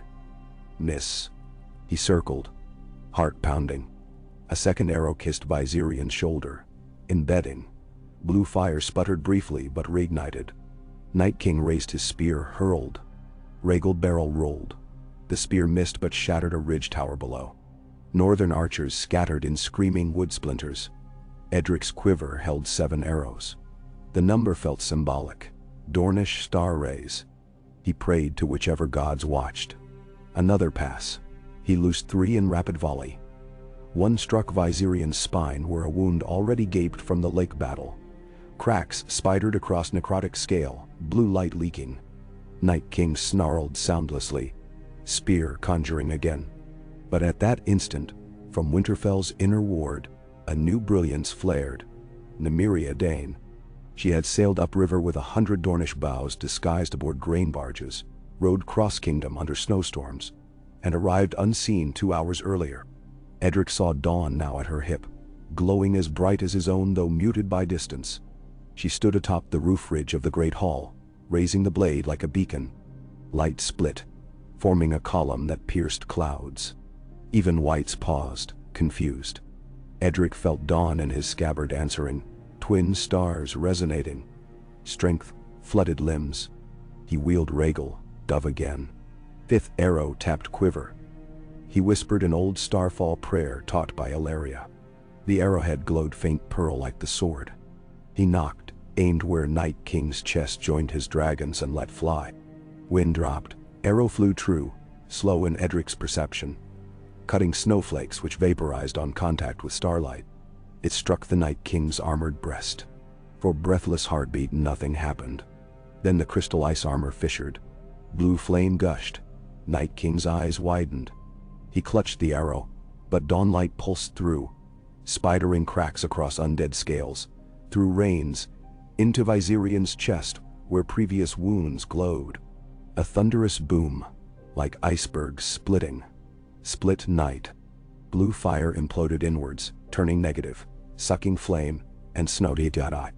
Night King and dragon shattered into icy dust, which hung a moment, then scattered on west wind, swirling into nothingness. On the ground, wights froze mid-stride as though confused, then collapsed to lifeless bone in waves that rippled outward across white fields. A silent tide of release. Silence followed, broken only by keening wind. Rhaegal circled once higher, trumpeting a victory roar jagged with exhaustion. The clouds parted. Dawn stained the east rim golden rose. By sunrise, snowfields lay strewn with inert corpses returning slowly to natural decay. Jon Snow met Edric at Winterfell's gate, face streaked with soot and tears. "It's over," he whispered. Disbelief raw dotwall. The long night ended by dawn indeed. Edric clasped his shoulder. Light carried us all. Nymeria approached, exhaustion beneath freckles. She unbuckled dawn from her belt, handed it to Edric. Both blades glowed equally, then merged light until only one radiance remained. Tears filmed Edric's eyes.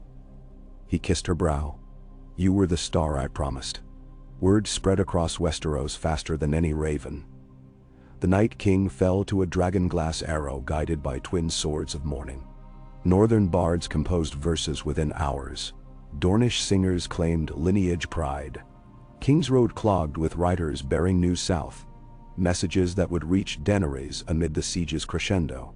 In King's Landing, Daenerys stood atop the roof of the dragon pit. Drogon crouched beside her, battered but unbroken. Scorpions lay in smoking ruin below. Cersei's armies stood defeated outside shattered gates, but wildfire caches beneath sept remnants threatened catastrophic destruction should the queen yield. Tyrion negotiated truces under white flags, but Cersei clung to barrels of green hell buried under the red keep. That night, a raven arrived bearing stark ribbon and lavender star. Night King slain. Dawn rises. North freed. Daenerys wept, part joy, part grief for Viserion lost to undead ruin. Yet hope surged. She ordered parley at dawn, declaring open roads for refugees, offering mercy to Lannister loyalists. Word of Night King's death cracked Cersei's wall of fear. Lords defected.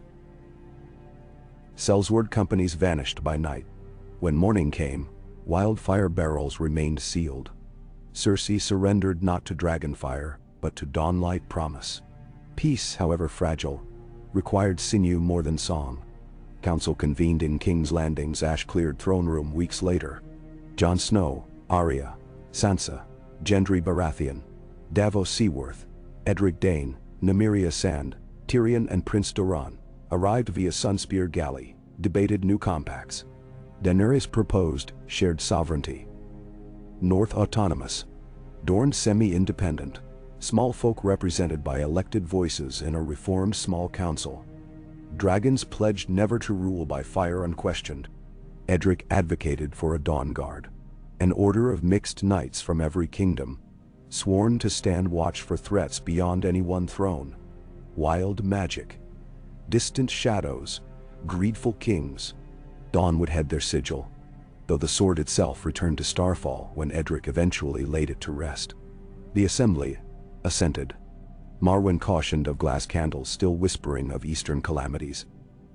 Krakens under Jade Sea. Shadow warlocks awakening. The realm must stay vigilant. And so the Dawn Guard accepted a second charter, to share knowledge across seas, forging alliance with scholars of Asshai, Volantis, Old Town. Months rolled. Winter snows melted into blackened mud from battlefield remains. Rhaegal nested in Dragonstone cliffs, courting Drogon in thunderous aerial dances. Daenerys' coronation as protector of the realm took place on a midsummer morn, under banners of three-headed dragon entwined with rising sun. She wore no crown of gold, but a circlet of hammered steel etched with dawn rays, gift from Edric and Nymeria. Edric stood beside her, sword piece bonded, Nymeria at his shoulder. When the acclamations faded, Edric stepped forward to present the new Dawn Guard. 30 knights clad in burnished mail, tinted pale lavender, each bearing a morning star-shaped sunrise upon their cloaks. The crowd cheered a different thunder, faith in dawn rather than fear of dragons. Later, in quiet courtyard where lemon trees bloomed despite lingering char smell, Edric and Daenerys spoke alone. "Your prophecy ends," she said, "but the story continues. All stories do." He glanced upward where smoke from city smithies traced lazy columns heavenward. "Dawn will sleep again, yet its memory cannot. You will take it to Starfall? For a time. But one day, another hand will need it." He smiled. "Maybe one not yet born. Maybe a child playing in these streets." Daenerys touched his arm. "Thank you, Sword of the Morning." He bowed. "Thank you, Queen of the Dawn." Southward, Starfall prepared great feast for the returning Starblade. Illyria Dane oversaw tapestries newly woven, twin dragons circling a sword white as starlight. She awaited her brother's sail, heart swelling. In Meereen, freedmen councils thrived. Grey Worm trained City Watch, now called Morning Shields. Quaithe drifted through markets uttering cryptic blessings. Dawn's absence did not dim hope. Nymeria had left a smaller blade, forged of Dorne's best steel, named First Light, glowing not with magic but with story, carried by a freed slave girl who had once flashed a mirror at Edric's skiff. Symbols replicated like sunrise across horizon, and beyond oceans, in libraries of Old Town, maesters recorded how dawn split the darkest night, how star-forged blades and dragon-glass arrows and united peoples shaped the turning of an age. They chronicled caution, that kings or queens could burn cities in greed, but so too could common hearts lift them from ash. Years later, children would ask, how many swords of morning shone that night above Winterfell? "Scores," came the answer. Each torch brandished by unnamed carpenters, bakers, blacksmiths who stood the wall as whites poured. The star sword illuminated them, yes, but the dawn belonged to all who fought. Edric returned often to the Queen's Council, yet more and more he found himself riding regal across the world's edge, policing piracy and stepstones, advising far-flung lords, teaching young knights that prophecy was not a cage, but a compass pointing toward worthy deeds. Nymeria rode with him, sometimes sparring, sometimes laughing, sometimes reminding him that mercy remained sharper than blades. One autumn, they soared over the arbor at sunset. Coral skies bled into wine-dark sea. Birds wheeled. Nymeria leaned forward on her saddle, hair whipping, and shouted, "Race you to the horizon!" Rhaegal roared, banking left. She steered her silver mare dragon right. They separated, then converged into vast empty air, laughing into wind, louder than storms. Prophecy could never predict such moments, joy not of destiny but of choice. Far below, villagers glanced upward, glimpsed two dots glimmering in fading light, shapes like stars preceding night, fierce yet gentle. Children waved, believing them omens of fortune. Old crones spat wine, muttering that days of dragons might end in flame again. But no fire reigned that eve.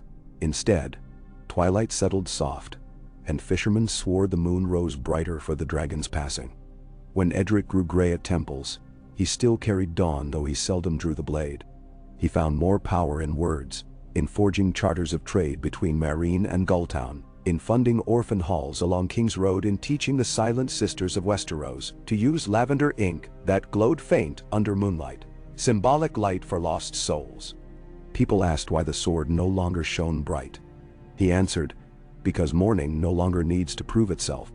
Yet if he unsheathed at festival nights, still it glimmered, reassuring children that hope never dulled. And somewhere among tides, the shards of the Night King's frozen spear drifted south, carried by currents toward Ashai. Shadows waiting there reached to claim their splinters, plotting new dawns of darkness. Edric sensed tremors, but such tales belonged to the next age. On the longest night of the year, he stood on Starfall's highest tower, dawn planted before him. Nymeria beside, both gazing east where first hint of morning tinged clouds. "Do you ever tire of watching sky?" she asked. "Never," he said. "Each dawn is different, yet familiar." She slipped her arm through his. "Then promise me, when the last dawn comes, we'll watch it together." He nodded. "And greet whatever follows, light or shadow." Below, the river murmured. Above, stars faded one by one. The lavender horizon brightened. Birds stirred. Somewhere, a bell tolled 6 slow notes. And as the sun's rim crested, dawn's blade caught that first ray, glowing softly, humbly, a mirror of worlds won and wars averted, of dragons tamed by conscience, of prophecies mastered by mortal choice. Edric Dayne smiled. The world, for this heartbeat, stood balanced between memory and possibility. He breathed the cool, salt-sweet air, squeezed Nymeria's hand. Morning broke. The sword sang. Ya, ka. Moonless stillness clung to Starfall's terraces. A breathless hush broken only by the river's soft tumbling over distant shoals. Edric Dayne stood in the Palestone atrium beneath a canopy of night-blooming flowers, the scent of heliotrope lingering like an old promise. Years of war and wandering etched silver at his temples, but the lean strength of a swordsman remained in every quiet motion. Dawn rested on the altar behind him, its pale surface mirroring candle glow, its heartbeat a familiar murmur in his bones. Tonight, it glimmered faintly, as if curious rather than alarmed. Yet Edric felt the world lurch toward some unseen threshold. Nymeria Sand slipped through an archway draped in indigo silk, bare feet silent upon the tiles. She carried no weapon but wore a loose robe the color of mulled wine, her hair midnight river over dusky shoulders. When her eyes met Edric's, she gave the smallest tilt of her head, a private question they had learned to share in the unspoken years.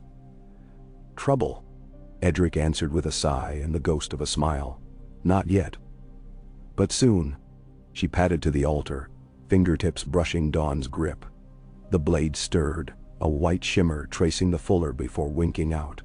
"Restless again," she murmured. "Dreams bleed into waking," Edric replied. "I can almost taste them. Salt and smoke. Shadows with too many eyes." Nymeria's brow furrowed. "Not north again?" "No. East, beyond the shadow. A whisper that rides the shard of a dead king's spear." He tapped the pommel once. "Something stirs in Ashai." Nymeria folded arms. Quaya's letters spoke of a cult calling itself the Shrouded Dawn. They claimed the Night King was only a herald, but Ashai breeds a new doomsday every decade. She tried for levity, worry frayed her tone. Edric crossed to the balustrade. The river below mirrored faint starlight. The blade hums louder each night. Dawn does not wake for rumors. He turned back. I must ride for Sunspear at first light. Prince Doran convenes his council. Letters from Old Town arrive by black sail. Reports of ships disappearing near the Shadowlands. Wind candles show sea-green plumes on waters where none should burn. Nymeria drifted to his side, resting a hand on his forearm. Then we ride together. He placed his other hand over hers. I would ask no less. Yet Starfall needs a voice while we are gone. Illyria will speak for us. Nymeria's lips quirked. Your sister commands a sharper tongue than either of us wields steel. Edric could not argue. House Dayne had become a power unto herself, weaving Starfall's fortunes into the growing tapestry of a realm slowly healing from war. He nodded. We leave at dawn then. Rhaegal flies before to carry warning to Myrene. His gaze flicked upward, seeking the dark outline of the dragon roosting upon a cliff ledge higher than the tower spires. I hope he finds Drogon swiftly. He will, Nymeria said. Dragons know the shape of each other's fire across half a world. Wind rustled the hanging vines, carrying the hush of sleeping gardens. Edric inhaled the fragrance and exhaled trouble. Come, he whispered. Let us steal what quiet remains. They slipped away hand in hand, leaving dawn dimming on its altar. Yet even as the blades slumbered, faint echoes of a deeper dawn rippled through the stone walls, stirring dust motes like restless stars. The coast road south unfolded beneath their horses' hooves in shades of amber dawn, lavender midday, ruby twilight. Dorne's sands shimmered white-hot, then cooled to silver as moons waxed over the horizon. Edric rode hard but unhurried, for haste alone did not quell dread. Rhaegal's shadow crossed overhead thrice, a reassurance and a warning. The dragon, too, felt tension wire the air. At Sunspear's water gardens, Prince Doran received them, seated amid splashing fountains, scented with orange blossom. Age stooped his spine still, but his mind remained honed. Scrolls lay across a low marble table, ink fresh. He beckoned the travelers closer. Maester Othos once told me a blade like dawn sings louder when dawn itself is threatened. Doran began without preamble. Old Town's archmaesters now agree. Their glass candles whisper of a shadow drawing breath where sunlight never reaches. Nymeria accepted a cup of chilled wine, sipped, and grimaced at its hidden bitterness. Ashai's harbor roasts under perpetual gloom. Rarely does its darkness stretch west. Doran's gaze sharpened. Unless something carries it on winds of prophecy. A fragment of the Night King's spear was taken by tides beyond Ibn. Sailors fetched it from a shoal black as obsidian. Slick with ice though the sea around steamed, they sold it in Karth. From there, the shard drifted east. Now whispers claim the shrouded dawn seeks to reforge it into a weapon to bend death itself. Oh. Edric leaned forward, forearms on knees. Can Starforged steel break such a thing before it's remade? Perhaps, Doran conceded. But Ashai lies far. And the realm you helped mend may fray in your absence. Queen Daenerys faces unrest in the Reach. Lords balk at grain levies. Greyjoy remnants raid coasts, and Highgarden still rebuilds. Nymeria tilted her head. If darkness claims sunrise, grain matters little. Doran sighed. I know. But politics devours heroes. Choose your battlefield, and the realm's fate may hinge on it. Nendero. Edric touched the chain at his neck, bearing the 8-rayed star. We choose both. Dawn Guard rides east. Queen's banners hold west. Splinter our strength and we weaken, yet prophecy demands we walk 2 roads. Doran poured more wine, hands trembling slightly. Not splinter. Divide like light through crystal. Each ray needed. He produced a narrow scabbard wrapped in sharkskin. Old Town's metallurgists forged this from meteoric iron tempered with Valyrian crumbs. A sister blade. Not dawn, but daybreak. If shadows rise, 2 starborn edges may outshine one. Nymeria accepted the gift, sliding the slender blade free. It gleamed smoky gray with motes of silver dancing under sun. No glow, yet a promise thrummed under the hilt. Quiet, resolute. She smiled. Ally to dawn. Edric rose. We sail within 3 days. I will gather Dawn Guard volunteers at Plankytown. 10 ships, swift and narrow. Dora nodded. Take my son Quentin as envoy. And a dozen sand steeds. They run faster than wind along coastlines where galleys cannot pass. Men signed. Plans unfurled like sails. Overland riders to Meereen bearing sealed pleas to Daenerys. Raven scrolls to Old Town requesting dragonglass bolts. Dorne's coffers open to hire oarsmen unafraid of the Shadowlands. Throughout the palace, servants hurried.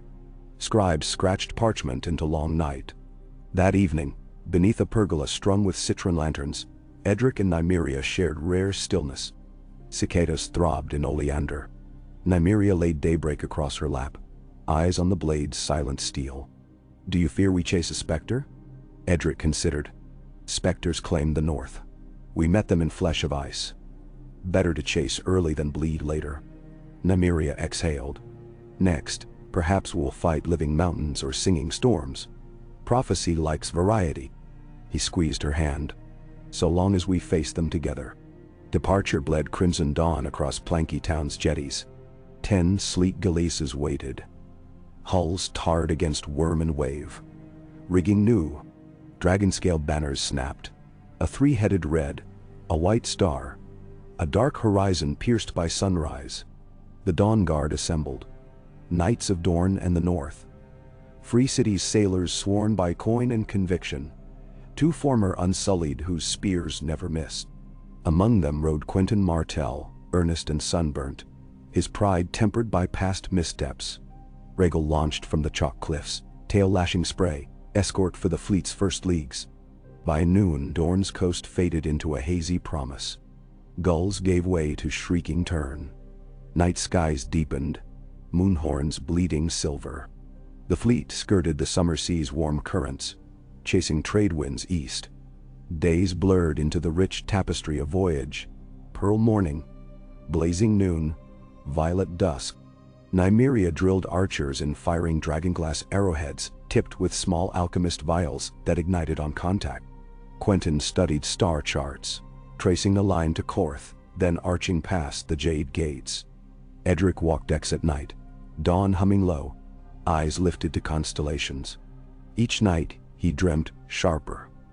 A tower of bone lit by corpse blue flame, chanting voices circling a spear of ice, fused onto a slag of niello metal that leaked black frost.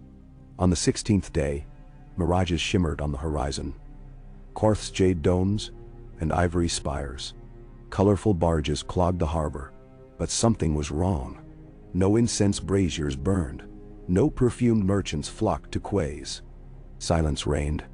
Edric's ship anchored just beyond the breakwater. Rhaegal circled overhead, uneasy. Edric, Nymeria, and 10 Dawn Guard boarded a cutter and rowed past bobbing skiffs abandoned, as if crews simply vanished. Further up the pier they found the first bodies. Carthene nobles sprawled in gauze cloaks, faces slack, eyes black-rimmed. No wounds, only dark veins crawling from their mouths. Nymeria knelt beside a woman whose jeweled mask lay cracked in bloodless dust. She touched the corpse's lips, then her own wrist. Frost. Dut. Ice burn, she whispered. Edric's pulse hammered. The shrouded dawn had passed this way. They advanced through empty streets, pale marble reflecting eerie blue haze. In the Palace of Dust, they found survivors huddled in a central atrium. Half mad, muttering of shadow priests who arrived with a coffin bound in chains of silver and ice. The priests preached a new dawn, promising to break the dragon's tyranny of fire with a colder light. Some citizens followed, others resisted.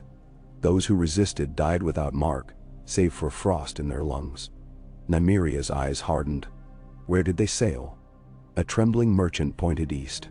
They took the undersea road, the gray straits. His voice cracked. No ship returns from that fog. Edric's jaw set. The fleet must follow.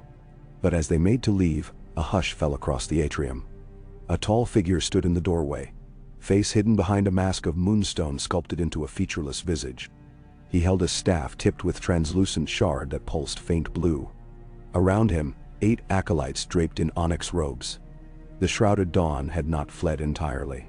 The masked leader spoke in a voice thin as wind over ice. The star steel betrays its master. It should have slumbered with its maker. Edric stepped forward, dawn sliding free in a whisper of light. The blade wakes when darkness stirs. Darkness, the figure repeated. We bring clarity. The living cling to flame, to pain, to decay. We offer stillness, eternal dawn. Nymeria's laugh rang like steel on steel. Your dawn reeks of grave dust. She drew daybreak. Acolytes produced curved sickles forged of some icy alloy. Frost fogged the floor where metal touched marble. Battle erupted. Edric parried a sickle swipe that froze the air itself. Dawn's glow met black frost in spray of steam and sparks of turning sunrise. He pivoted, blade biting through the acolyte's shoulder. The wound shattered like brittle glass, scattering shards of frozen bone.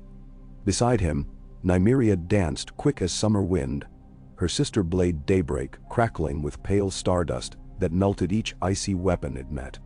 Quentin and the Dawn Guard held the doorway, spears leveled. Acolytes fell, more advanced. The masked leader lifted his staff. Blue light flared. A lance of frost shot toward Nymeria's heart. Edric darted between, raising dawn just in time. Frost collided with star steel. A deafening ring shook the palace. The floor fissured in spiderweb cracks. The masked leader staggered, mask splintering. Underneath, his flesh glowed faintly, pale as moonlit glass. No blood, only shimmering essence. You cannot halt the cold edge of dawn, he rasped. The spear will rise. Shard by shard, we will reforge night. Your queen will trade her fire for oblivion, or see her world drown in ice that burns. Edric lunged. Dawn cleaved through staff, through mask, through being.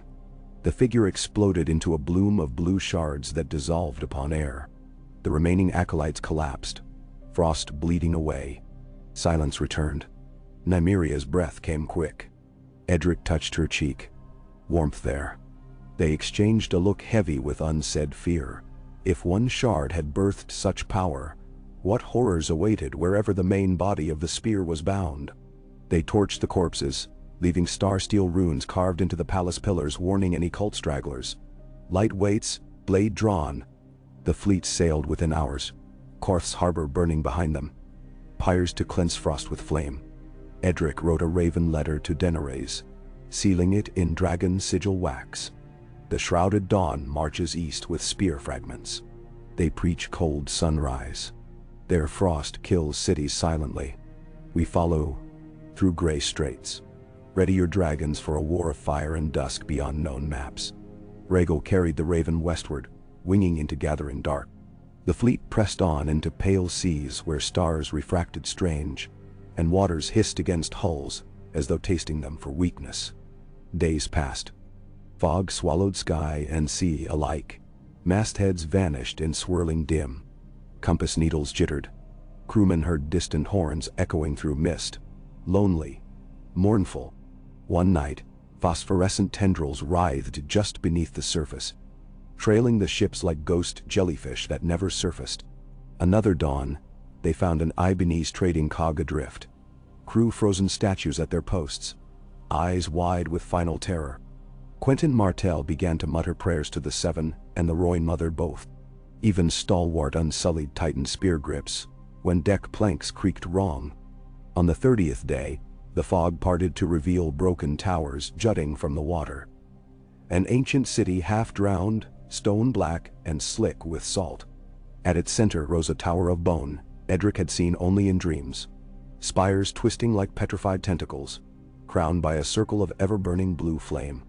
Ships anchored at a safe remove.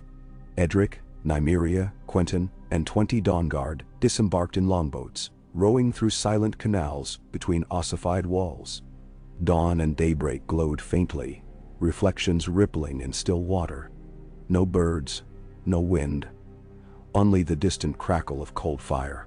At the base of the tower, they found a dais of polished obsidian, engraved with runes, older than Valyria. Upon it lay the spear's head. Ice and night fused into one lance the length of a man, bound by silver rings etched with stars. Blue frost fog spilled from it, creepers of cold crawling along stone. A robed multitude encircled the dais, hundreds of cultists kneeling, faces hidden behind masks of pale glass. At their forefront stood a figure taller than any acolyte, wearing a crown of broken spear fragments, eyes twin discs of shifting aurora. His voice, neither whisper nor shout, reverberated in mind, not ear. The sword returns, yet too late. His gaze never left Edric. Night forged anew will cleave the sun. Fire bends to frost as breath yields to silence. Choose, kneel and know peace, or perish in futile blaze. Edric raised dawn. Morning kneels to none. Nymeria lifted daybreak. Quentyn unslung a Dornish bow. The dawn guard fanned, forming a ring of steel and arrowheads. A single chime rang, like crystal hammered. Cultists surged forward, weapons of frozen glass reflecting ghost light. The air grew bitter, each breath cutting throats like knives. Edric fought on instinct. Dawn swung in wide arcs, striking blades that shattered into snow. Nymeria moved at his flank, daybreak flickering stardust. Each thrust melting foes into puddles that refroze as jagged prisms. But for every cultist felled, two pressed in. Frost-coated armor, stiffened joints. The tall crown-wearer stood untouched, chanting words that froze the tongue even unheard. Quentyn loosed arrow after arrow, dragon glass tips punching through icy masks. But supply ran low. An acolyte's sickle kissed his arm, lines of frost veining up his sleeve. He staggered yet fought on. Edric realized they would drown in bodies before reaching the spear. He scanned for advantage, saw the obsidian dais swimming with frost, but not yet consumed. Obsidian, fire born of cooled lava. Perhaps it resisted cold's dominion. He shouted over battle. Circle to the dais. Obsidian holds warmth. Nymeria understood first. She carved a path, leaping onto the platform, daybreak embedding into porous glass. Frost recoiled. Vapor hissed. She extended a hand to Edric. He vaulted through tide of cultists, landing beside her. The melee raged around the dais, but here warmth lingered. Thin though it was, Edric met the crown-bearer's gaze. The spear ends tonight. The figure raised arms. Splinters of ice erupted from water, forming jagged pillars that arced lightning blue. Cultists chanted. The spear's rings pulsed, awakening. Nymeria braced. Together, they drove dawn and daybreak down, crossing the blades in an X over the spear's core. Light met frost. Thunder screamed. Shockwave flung cultists into canal walls. Blue flame roared upward, clashing with white radiance. Obsidian cracked. Water boiled. Frost steamed. The crown-bearer shrieked, ice crown splitting. Fragmented spear shards spun.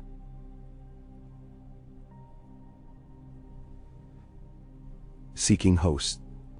Edric and Nymeria held the blades like anchors. Their steel drank the light, channeled it back upon the weapon that birthed the curse. Ring by ring the spear unraveled, ice turning to vapor, silver liquefying. A final detonation rocked the tower. Edric felt his feet lift. Daylight exploded inside his head. He hit stone hard, stars bursting across vision. Then silence. Real silence. No frost crackle nor chant. When senses cleared, only broken masks littered the dais. Cultists lay melted into still water. The crown-bearer, a statue of shattered glass. The spear gone. Nothing but a puddle of swirling steam sinking into cracks. Dawn dimmed, then brightened anew, gentle warmth coursing from pommel to tip. Daybreak answered, faint but sure. Nymeria knelt, panting, smile small but fierce. We cut night again. Quentyn crawled onto dais, clutching frost-burnt arm, eyes wide with awed relief. Gods, you ended it. Edric helped him stand. We paused it. Night forgives nothing. Somewhere, another shadow waits. Dawn? Yet for now, dawn triumphed. They torched the tower, obsidian flaring red, bone spires collapsing into roaring inferno. Baying winds carried embers skyward. Rhaegal swooped overhead, disgorging green-gold flame into ruins, sealing doom beneath molten rock. Fleet sails cracked westward, wounded but unbroken. Storms chased, but morale surged. Survivors spoke of the swords that sang, of ice turned to breath. Stories grew. Some said Edric and Nymeria wore halos. Others claimed the blades were fragments of a fallen moon. Edric listened, smiling wearily, knowing truth lay in courage more than myth. Upon reaching Meereen, gray worms saluted at harbor wall, eyes appreciating fresh scorch marks on hulls. He reported Queen Daenerys had pacified Reach descent, broken Greyjoy raids, and now prepared a summit at Old Town to forge continent-wide accord. Rhaegal rejoined Drogon there, dragons to crown Dawn's pact. Edric and Nymeria traveled west by sea and river, welcomed at every port. Braavos Titan bowed in fog. Pentos showered them with saffron. The arbor uncorked summer wine casks older than memory. Each night, Edric laid Dawn beside daybreak, watching moonlight skate across twin blades that refracted gently, but no longer pulsed with warning. At Old Town's towering walls, Daenerys awaited in flame-embroidered cloak. Behind her rose the high tower, its black lantern newly kindled with white fire in honor of victory over ice. Jon Snow stood at her side, stark direwolf on surcoat. Tyrion balanced goblet, nodding approval at battered heroes. As Edric and Nymeria knelt, Daenerys bade them rise. The realm owes you more than it can name. You shattered the spear that would pierce morning. She gestured. Maesters unveiled a new banner. Silver sunrise behind dragon wings unfurled. The Order of Dawn Guard was henceforth doubled, its charter enshrined by crown and conclave. Edric inclined his head. Blade alone means nothing, Your Grace. Dawn belongs to every hand that lifts it in hope. Nymeria winked at him. Still, an extra cask of arbor gold would sharpen hope. Laughter chased away solemnity. Feasts lit the citadel's halls. Bells rung from Old Town to White Harbor. Yet, amid revelry, Edric slipped onto the pier with Nymeria, watching lanterns shimmer across Honeywine. He spoke low. How many dawns left for us to guard? As many as needed. She answered, leaning into him. And when no dawn needs guarding, perhaps we will sail far enough west to watch the sun set twice. He smiled at the impossible notion, imagining an ocean where day chased itself eternal. Pure fancy. Yet after ice dragons and shadow towers, who could decree any dream impossible? They stood side by side, silent on weathered boards, feeling tide breathe underfoot. Dawn and daybreak hung sheathed, quiet now, but ready. Above, constellations glimmered. Swords, crowns, dragons, wolves, stories carved in light. Reminders that night could dazzle as fiercely as day. The world between ever needed watchers, not to fear the dark, but to meet it with eyes open. Edric lifted Nymeria's hand to his lips. Together, he murmured. Always, she replied. And across the tides, first blush of morning haloed the horizon, subtle and inevitable. It painted sea and sky the color of lavender fields by starfall, the color of hope forged in flame and ice. The swords did not sing this time. They only glowed softly, mirroring a future not yet written, but bright, undeniably bright. A.K. Rhaegal's wings carried the fading warmth of sunset across the broad mouth of the Honeywine as Edric and Nymeria watched from the wooden quay beneath Old Town's lantern bridge. The dragon's rippled shadow skated over the water like some living tapestry of iron scale and gold light, and for a moment, the world seemed poised upon the hush that comes just before lanterns are lit everywhere at once. Sailors on distant wharves froze mid-task to gaze upward. A Septon crossing the bridge dropped his leather-bound prayer book and forgot to retrieve it. Children playing at pirates flung wooden cutlasses into the air and cheered as the dragon banked north toward the high tower's black lantern flame. Edric could feel the gust of displaced wind long after Rhaegal had folded his wings atop the broken crenellations, once held by King Maegor. It lifted the loose forelocks from his brow. carrying with it distant scents of hot tallow, cedarwood, spiced wine, and the lingering metallic bite of freshly quenched steel. High above, on one of the high towers' balconied tiers, the evening bells began, their bronze throats tolling a slow cascade of notes that spoke of prayer and storm and every peril borne on salt. He turned to Nymeria beside him. Her eyes reflected those bells the way the sea held a moon, rippled, restless, and faintly disquieted. "You feel it too," he said. "The wind's changing. South and east at once." She replied, rubbing her fingers where the hilt of daybreak had worn a white groove into her glove. "And there's something under it. A taste. Iron," Edric breathed. "Iron and rust. War." Nymeria nodded without looking at him. "The realm will never run short of war." She exhaled. "But not tonight. Come. We promised Harry's we'd show him the dragon bones beneath the citadel before the fat moon sets. And no." They walked side by side along a pitch-soaked boardwalk, Edric greeting dockhands with that gentle nod of command that is neither apology nor boast, Nymeria tossing small bronze coins to street urchins who raced them along the pilings. As they passed a row of tar-stained warehouses, they heard laughter from within, a gaggle of Dornish spearmen, off-duty, singing a bawdy tune about a Starfall squire who'd mistaken a kettle of olive oil for a bath. The words were unkind, the hearts behind them light. Edric grinned. It was good, he thought, when men who had marched through frost and shadow could still sing. They reached the honey-colored stair scoured into the high tower's western buttress, the fastest foot route to the citadel. Lamps swung overhead, gold and green and umber, their tinted glass filling each step with odd mosaics of light. Halfway up, Edric paused beside a stone embrasure carved with a sunburst. He set Dawn carefully across his thighs, sheathed, and caught Nymeria's wrist. "What is it?" she asked softly. "Look."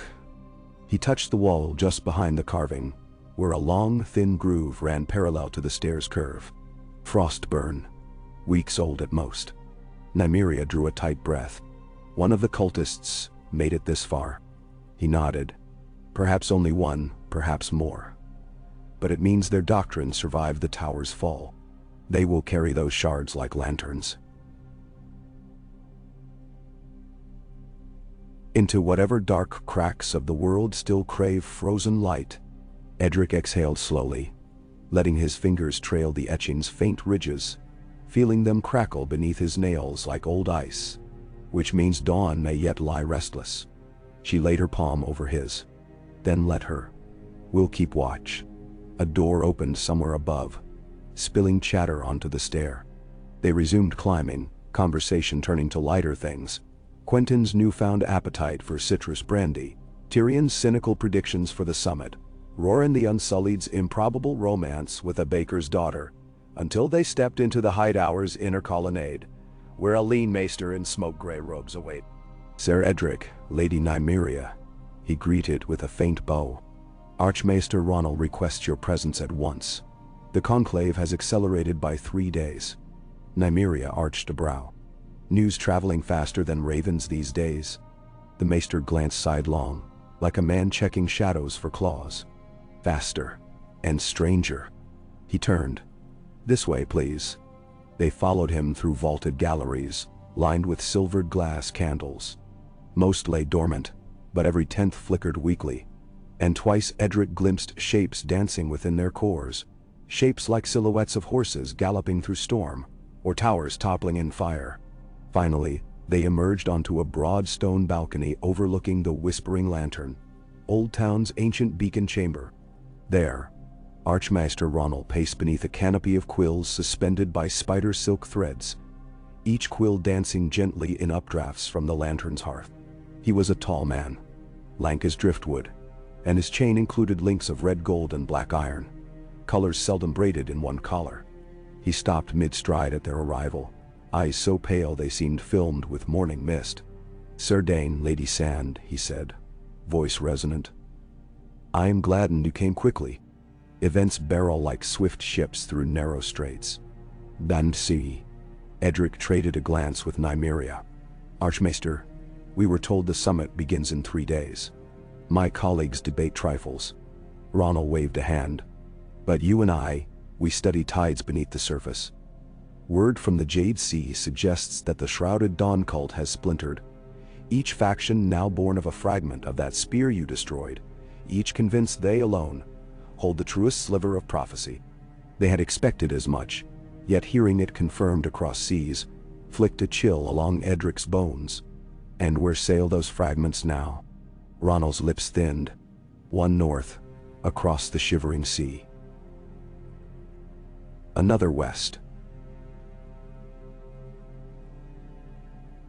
Through the smoking straits of Volantis. He gestured toward the lantern window, which faced southwest. Into the sunset sea. Perhaps nothing but rumor. But a Lycian sea captain swears an obsidian bark, black as pitch and rimed with frost, slipped past the stepstones under no flag, steering for open ocean. Nymeria frowned. There is nothing west but endless waters and shattered myths. So we thought. Ronald plucked a quill from thin air, turning it between finger and thumb. But myth is stubborn. And emptiness is apt as harbor for prophecy as any dark temple. Edric bowed his head. Archmaester, if 3 shards remain, Dawn's vigil must divide again.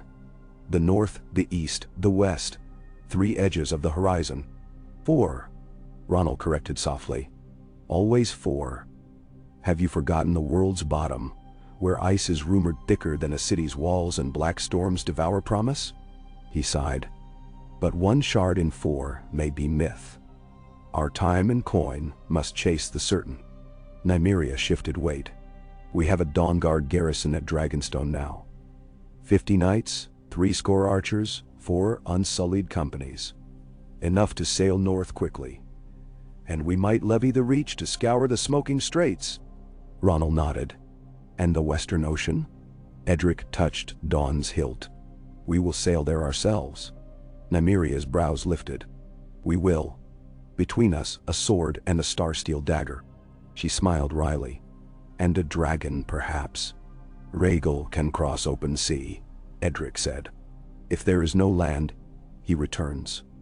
If there is, we will know. Ronald studied him. You risk drifting into Legend's maw, Sir Dayne. Edric's answer came simple. Better to leap toward dawn than wait for darkness. The Archmaester inclined his head. Very well. The Citadel will provision your voyage. We will send raven choirs to Queen Daenerys at Tumbleton and to Prince Jon at Winterfell.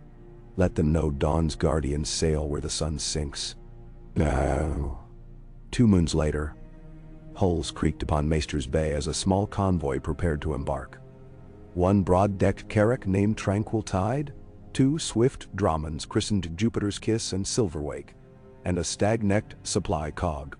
Rhaegal roosted on the carrack's aft tower, chain-collared but free to lift if storms threatened hulls.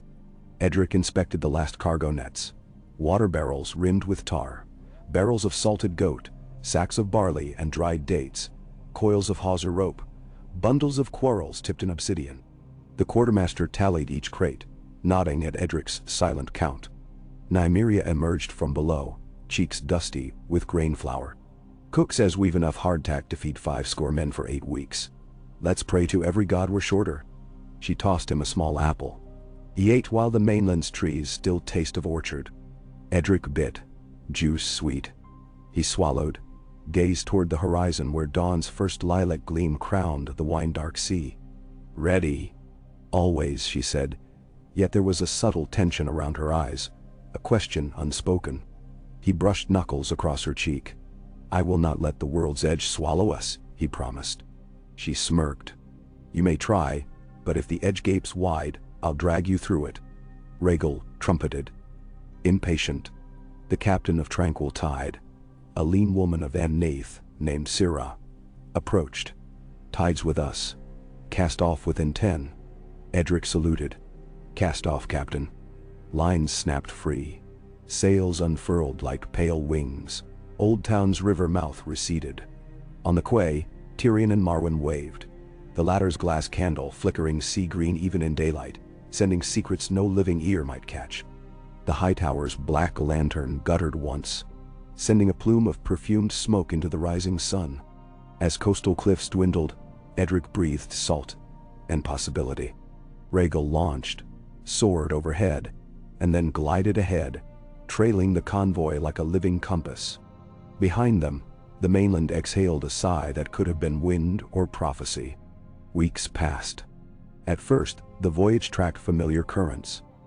Brisk breezes from the southeast, dolphins leaping silver arcs among rolling swells, nights spent charting constellations that marched true across velvet heavens. Then, as they ventured beyond the lonely light, the last known Isle of Man, they entered a realm of strange waters. The sea turned a hue between cobalt and obsidian, its surface sometimes glass smooth, sometimes slit by rippling wakes, though no wind stirred. Stars sagged lower at night, or seemed to. The horizon curved oddly, as if half-tilted. Twice, men swore they saw mountains on mornings, where none were by afternoon. Rhaegal grew restless, avoiding certain patches of sky, veering wide as though some invisible cliff rose out of air. Nymeria kept a log. On the 14th night beyond the Lonelies, she recorded a phenomenon. A faint aurora of green and violet swirling across midnight above a wholly calm sea. Dawn and daybreak glimmered in eerie answer, though they did not warm. Edric, reading the entry, felt unease coil in his gut. The 20th day, storm clouds hammered the convoy, but no rain fell.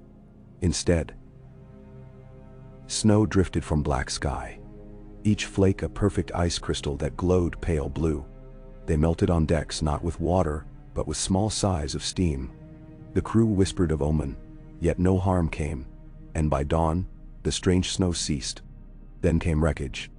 At first it was one plank, pitch black, floating near a swirl of kelp.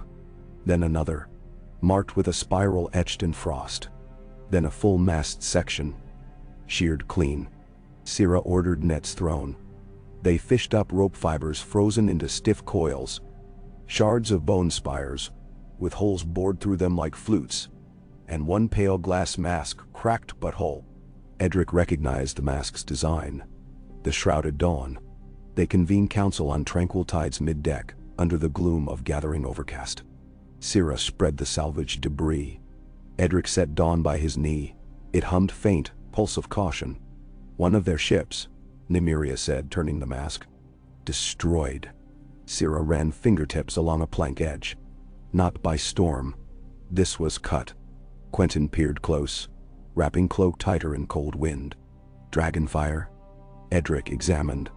The char pattern was laced with frost fractures.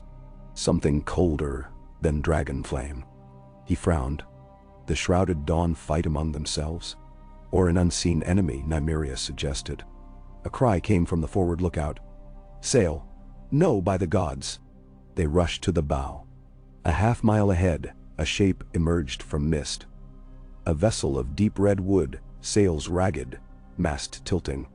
But upon those tattered sails unmistakable. A silver sigil of a sunburst and dragon wings crossing. Dawn Guard colors. Edric's stomach dropped. That silver wake. The Drummond had sailed with them the first week, then vanished 2 nights earlier during heavy fog. They assumed she'd drifted due west and would rejoin. Now she listed, stern half-submerged. No crew visible. Launch a skiff, Edric ordered. He and Nymeria, Quentyn, and 4 oarsmen approached the hull. Silence reigned, even gulls kept distance. The hull bore strange marks, gouges rimmed with crystalline residue, not burn nor barnacle. They climbed aboard. No bodies on deck, but blood. Thick, dark, pooled in star shapes that had frozen into delicate lace. The captain's cabin door hung open, frost edging the hinges. Inside, diaries and maps lay ransacked. On the floor, Edric found a Dawn Guard cloak, folded neatly around a broken sword. He unwrapped it. The steel blade gathered ice along the crack, as if frozen from within. 2 words etched upon a scrap of parchment pinned to the cloak. Return. Horizon bleeds. Nymeria's breath clouded. Who wrote it? Edric shook his head. If survivors existed, they fled, or were taken.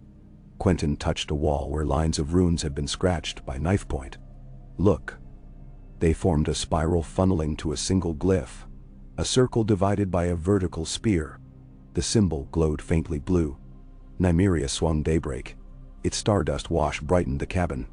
The glyph flickered, then crackled, spider-webbing as though glass. A hiss, and it shattered, subsiding into ash that smelled of pine and sea salt. Edric exhaled. Word broken. But by whom? They searched hold and forecastle. Food stores intact but frost-burned. Sails partly raised, anchor missing. In the cargo bay they discovered a grotesquerie. A cluster of dead sailors spider-webbed together by icy skeins. Expressions serene, as if they had died smiling. Their eyes were closed, lids rimmed with frost. No wounds. Edric bowed head in silent oath. They dragged bodies to deck, arranged under canvas. Rhaegal circled, roaring low. Uneasy. Edric torched the hulk, Dawn's tip touching pitch. Fire licked frost, steam roared, and soon Silverwake became a pyre.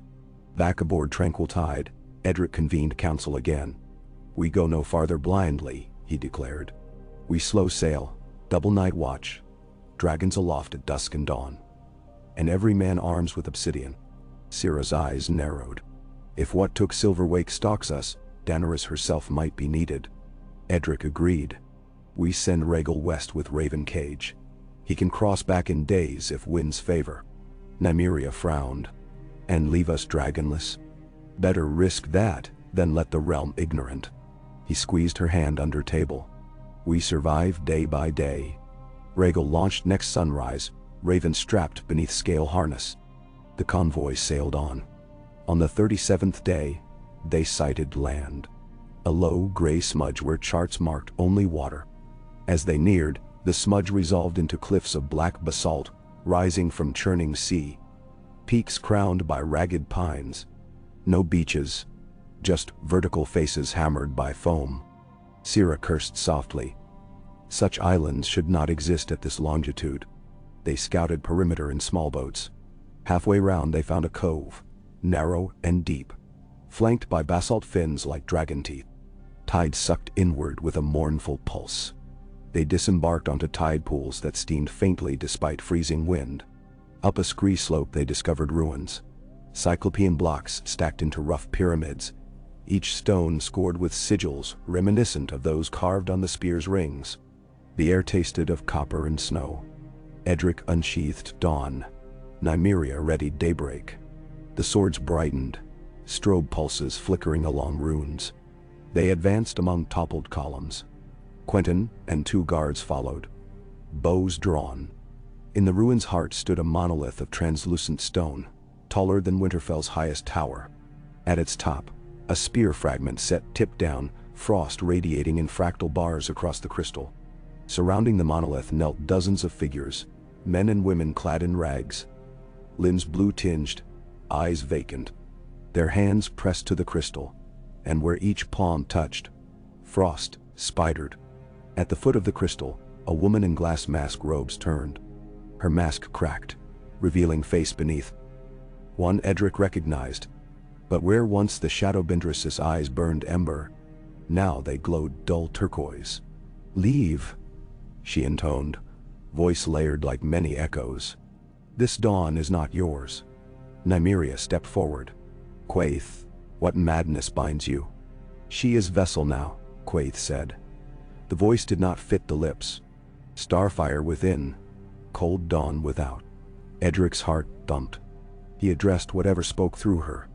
"You found a new host. Hosts are instruments. Night and dawn join when song ends." Quaithe tilted head. "Break not what birth awaits." Edric raised dawn. "I will break every shard of that spear. Then kneel first." Quaithe lifted her hand. Between her fingers hovered a sliver of frost, the color of broken mirrors. She flicked it. It darted like a wasp toward Nymeria's throat. Daybreak whirled, parrying. The shard ricocheted, embedding into a stone block that froze instantly. Combat erupted. The kneeling thralls rose, eyes glowing, advancing like marionettes drawn by strings of frost. Quentyn loosed arrows. Obsidian tips shattered thrall skulls to shards. Nymeria danced among them, blade humming. Edric sprang for the monolith. Frost slowed him. Ice crystals crystallized on boots. He slashed Dawn in broad arc. Warmth radiated, melting a path. Quaithe confronted him. Glass mask sealing once more. Her staff of smoky glass dripped frost. She thrust. Edric parried. Staff and sword locked, sparks scattering like dawn through icicles. Voices spilled from her mask. Many tongues at once, arguing, pleading, commanding. Edric felt heart quail but pressed. Nymeria had carved her own path to the crystal base. She sheathed daybreak and produced a leather satchel, alchemist's wildfire powder, gifted by Tyrion. She smashed it against the monolith's base. Green flame roared, devouring frost in violent plume. Thralls shrieked as emerald tongues licked up the crystal. Quaithe screamed. Voices in chorus. Staff whirled, throwing Edric backward. She lunged for Nymeria. Nymeria drew daybreak just in time, crossing with dawn as Edric leaped, slashing. Together blades scissored Quaithe's staff, shattering it. The Shadowbendress gasped. Mask fractured. Within, her eyes flickered between turquoise and ember. War waged inside. Edric reached, pressing Dawn's flat to her brow. "Let the true dawn claim you," he whispered. A surge of white light burst. Frost evaporated. Quaithe collapsed, breathing smoke. The thralls faltered, eyes dimming, collapsing like marionettes whose strings were cut. The monolith cracked from base to apex, wildfire green bleeding into icy fissures. Pieces slid, crashed, and the spear fragment fell, tumbling end over end. Nymeria caught it with daybreak's point, flicking it clear. Edric swung Dawn, striking the fragment midair. Steel met ice. A peal like thunder rolled. Fragment fragmented again. Tiny shards rained, dissolving before hitting ground. Silence. Only hiss of cooling stone. Quaithe stirred, eyes returning ember, frost clearing from lashes. She whispered, "Thank you." Nymeria knelt. "Rest. We'll send healers." Quaithe. Ked, faint. No healing for Shadowbinders. Only binding. But I am free now. She seized Edric's sleeve. The last shard sails south, far south, past even summer's children, to the fire below ice where heat births cold. They seek to melt spear into blood of the world. Edric frowned. Blood of the world. Heart of the earth. She gasped. A vein of living fire. They will freeze flame itself. And dawn? Her eyes dimmed. She slumped. Her final breath left lips like ash, scattering. Edric closed her lids. He and Nymeria shared weary look. "South," she said, voice thin. "South," he echoed. They searched ruins, freeing remaining thralls from frost enchantment. Many were half mad. Some died as soon as blue glow faded. Others wept in gratitude. They found a crude map etched on crystal shards. A route circling under Westeros to far southern waters where maps ended. Edric traced line to blank space. "Fire below ice," he murmured. "A myth." "Everything started as myth," Nymeria reminded. They burned the ruins. Basalt cracked under dragonfire as Rhaegal returned from his messenger journey. Syrah and the crew frowned at mention of further voyage. Supplies dwindled. Yet all agreed. Sail south, or the realm risked a winter of flame-turned ice. Half-year later, tales spoke across Westeros of the Dawn Guards vanishing down the Sunset Road, of Edric and Nymeria riding a dragon across uncharted seas, of a storm that painted the sky in ribbons of frozen lightning, of ghost ships and silent horizons.